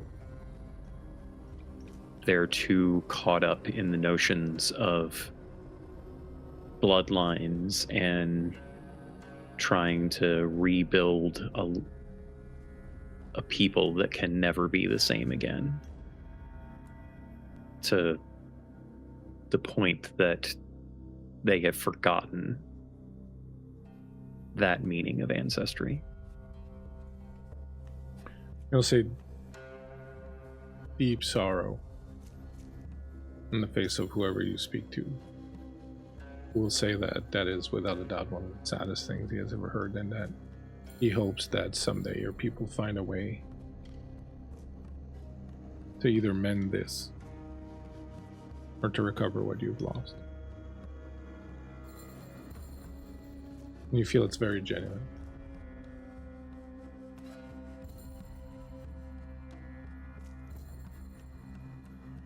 Anybody else?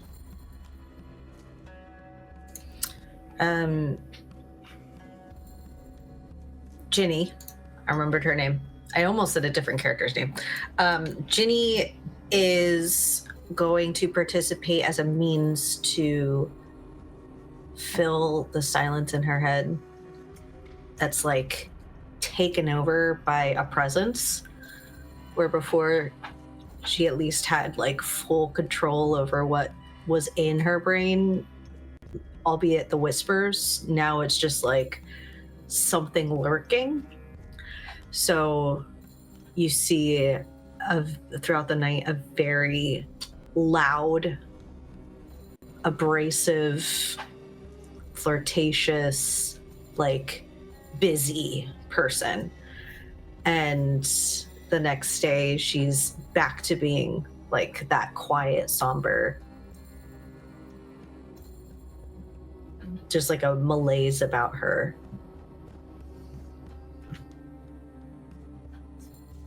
And I think that at some point in the quieter moments of the evening near the end,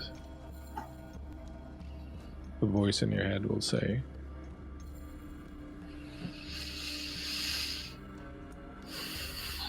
there's only so much life. And the more you stretch it out, the thinner, more diaphanous it becomes, the easier it is to break. You're better off having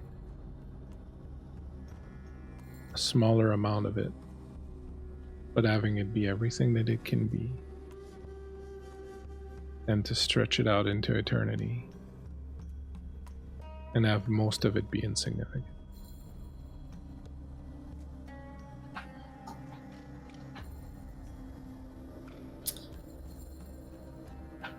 I don't answer, but it's not because I disagree with what that voice is saying. Learn that he's quiet.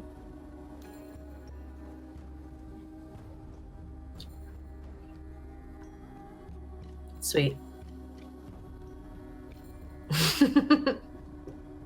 Alex? I think Odette's going to try and take the advice from the emissary. It probably would not be the most smooth social interaction seen at a party. And there is the initial hesitation to hang on the outskirts of it and kind of watch up against a wall, drink in hand situation, before deciding, no, that dance looks interesting, and trying to get in there and learn the moves. It's not a very fluid movement, but we try, and trying to pick up on the connections and realizing over time the amount of people she has helped but hasn't connected with, and really marveling at this ceremony that's happening. Not only is it connecting to each other, but having this long line of memories to connect, and probably reflecting more than speaking with someone about it, over how many people have I helped and how many people would even remember that at the end of the day. I think you also, as you're thinking about all that and thinking about what the emissary told you, there's this sense that there's one very important person that's missing throughout all that. Whenever you think back to all the people you've sacrificed for and helped, put your life on the line for, there's always this empty shadow at the center of it, and that's you.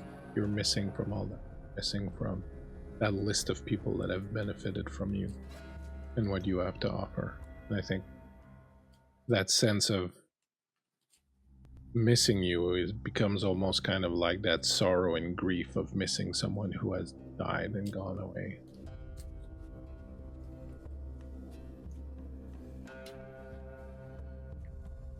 Wind.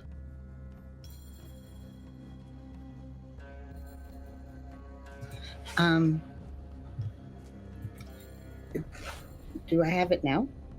Yeah. Yeah, perfect. Okay. So Wint gets very much into the celebration. Like, there is an awe, there's a wonder, it is bewilderment. Like, this is absolutely off the wall. They're feeling, they're connecting to themselves. They're feeling grounded in their, the dedication of their forebears for the frickin' lighthouse, and they're finding a passion, and they stop at some point in the festivities and they look around, and I think at some point they try to find Odette.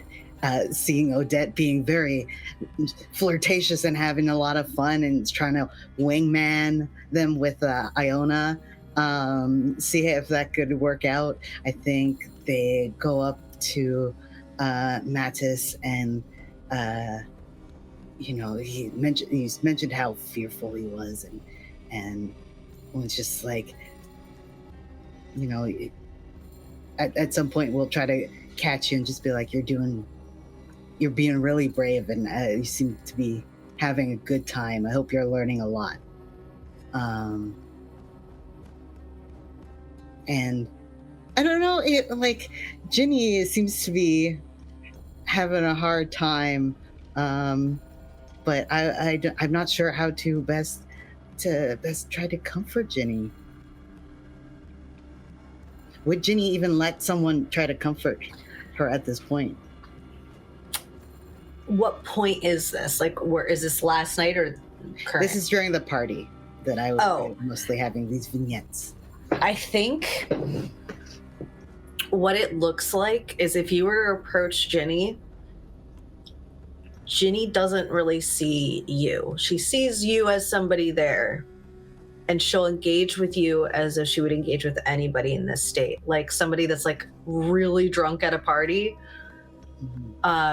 So like she'll talk about superficial things, but the minute you try to like connect with her, she'll like distract you to so I think you could totally approach her, and she's gonna party, but like she's like, I just want to dance, like that kind of thing. I think Wind would let the dancing happen, just keeping an eye out, making sure that they're okay she's okay at the end of the night. And as such, doing all of that, I would like to use my light bearer ability, feeling connected with my ancestors. You can share some of your light with those around you. Receive 1 shadow for every 2 shadow you heal from another person. Can you heal shadow? I don't think you can heal my shadows. We couldn't even connect, so I don't know. But hold on, like that if you did use that power, what would it be like realizing that they can't? It would really feel like when, when someone, a friend of yours, is really, really down, and you're trying to cheer them up, and you're trying to kind of like, hey, it's just not working. Like nothing you do or say is working, and you kind of almost feel like you're irritating them more than you're actually helping. That's what it would kind of feel like. There's no like blast of light that emanates from you. Like it's you talk to people and this happens kind of thing. So you would kind of get that feeling that like it's completely closed off. There's nothing to do. It's not happening.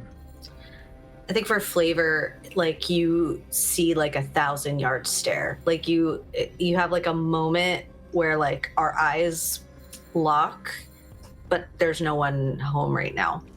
Absolutely. Makes a lot of sense. You're like, oh yeah, let's party, let's go, and let you to it. Yeah. You use light bearer on anybody else, or that was it? Is there someone I'm forgetting?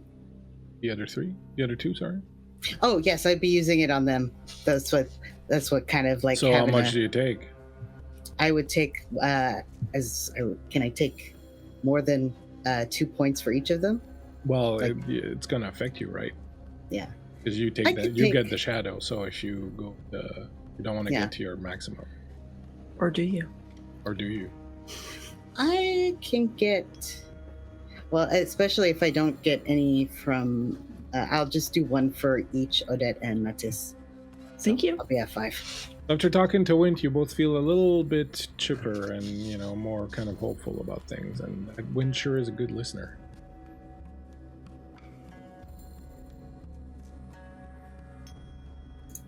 It's like the most codependent feat in the game. It's like, I can fix you. As you kind of come to in the morning, having kind of gone through the night and all that, and the festivities, and you don't feel like you've slept, but you don't feel really tired, like everything that kind of went on kind of supported you. So and as you are kind of gathering, waking up, people are coming out. Some people are starting to clean and pick up stuff. Others are starting to bring out food for breakfast and whatnot, and you're invited to sit. And I think maybe out of ferns to them, you kind of sit on your own, and they bring you some food and whatnot, and you kind of let them have their aftercare kind of together, sort of thing. But as that's kind of all happening, Caroline, the other Umbrian that you had met at some point, is going to come by, and you can see the skull on his hip is glowing, and the eyes are glowing with fire, and there definitely seems to like be, you know, some power in it that wasn't there before. He'll come by and say, "Well then, did you feel the presence of some of your ancients last night? I'm curious to see if we've never had outsiders witness these rituals before, so I'm curious to see if it would have had an impact on you." Unfortunately, no.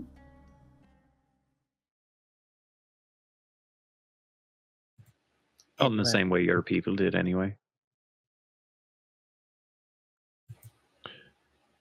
Well, how we deal with the past and the ancestors and the spirits is very much an individual and private thing, I guess. Not everything can work for everyone, but I hope that you did find some measure of peace and connection last night, even if it was only with the people around you or the food that you ate or drinks that you had. We're very, very glad to have you and see you've returned from Crimson City. We'll kind of pull up and sit down a little bit and say, what did bring you back in the end? That place is awful.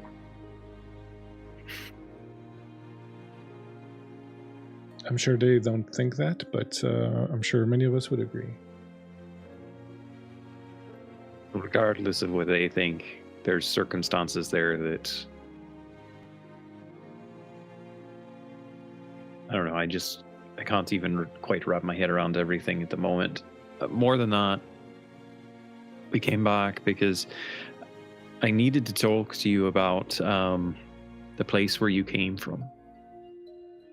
Eidolon. That's what it's called. That's what we called it, yes. It was more than just a physical world, though. It was also a powerful force, almost a god that resided deep within the heart of the world that was also called Eidolon. I hadn't felt a connection to it in so long. Are you starting to feel that connection now? We have, which is why we have now been able to reconnect with our ancestors and find some of that which we had lost so long ago. Right. So, I don't know if it's Eidolon or not, but the observatory, you know of it. Yes? Yes, that one that your people built. Right. It might have connected with your world of Eidolon in an unforeseen way and allowed a being to come back through that connection to here. And I don't know if it's Eidolon or not. But whatever came back seems to have potentially been problematic for the people here. And I'm curious about your world and the way you left it, and if this Eidolon was a deity of sorts to your people. Were there others?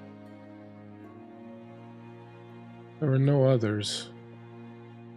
Eidolon was sort of ancient primordial god, not just divine, but very essence of the world that we lived on. We called Eidolon the living memory, the embodiment of life's endurance, the strength and ability to remember, transcend the cycles of time. Not a god that lives out there. It's this kind of omnipresent force that lives in the earth and the skies and the creatures around us, and the memory of every seed sown, the memory of every stone place, every battle fought, every soul that's ever breathed or lived and passed. It's an eternal cycle. It's the strength of mountains, the flow of rivers. To worship Eidolon is to honor endurance and perseverance and the act of remembering.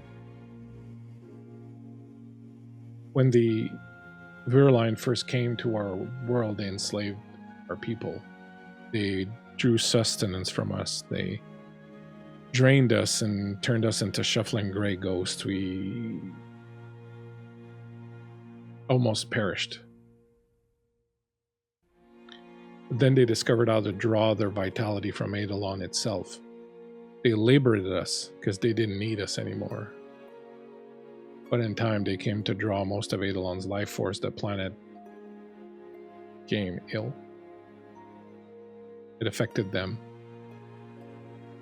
But at the same time as this was going on, there was something occurring in the world. There was this kind of seismic shift that was realigning the stars and redrawing the world around us. It's in this maelstrom that would remain of the Virline use what was left of their power to transport themselves and their last great city away from our dying world. That's what they'd done before when they came to our world, and apparently they had done that from another world before even. Some of us who happened to live near the city were brought here with them against our will. They were disconnected from Eidolon for so long, we lost the ability to speak to our ancestors, and we found ourselves becoming gray and listless once more. But recently, we started hearing it. The whispers of Eidolon had returned. I think that those whispers returning are a sign that this observatory is working, or even if it's not as intended.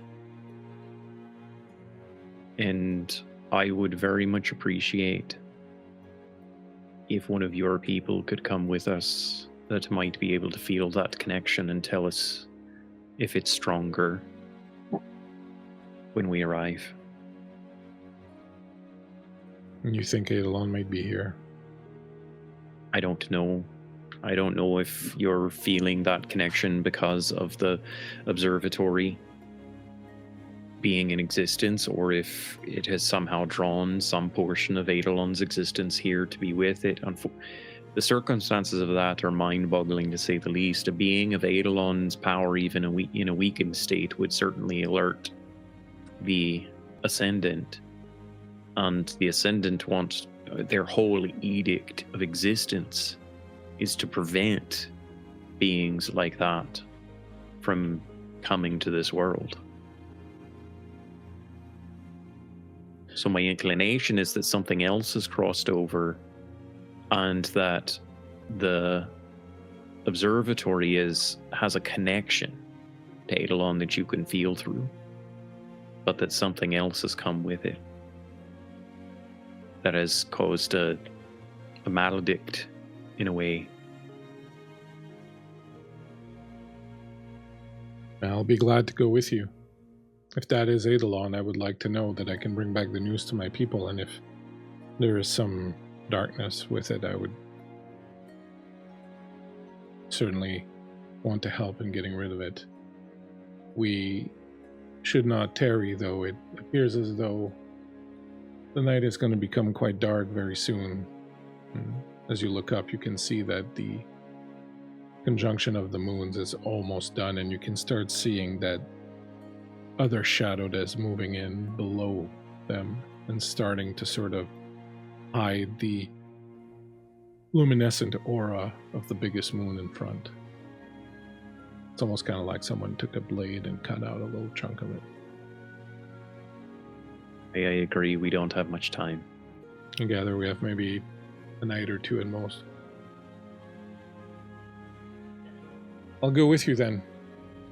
And we shall see if this is Eidolon or not. And as he says that, Erin, Ginny, in your head you hear, and this is the first one you're going to kill.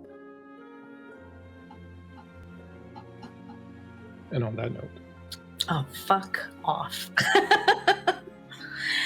Respectfully, fuck off. And on that note, my friends, we'll end this penultimate episode of Dark Ysterra. No respect whatsoever. My friend, join us next week as we get the finale of this mini series that we've been doing here and find exactly what's going on and who's going to get killed by Ginny.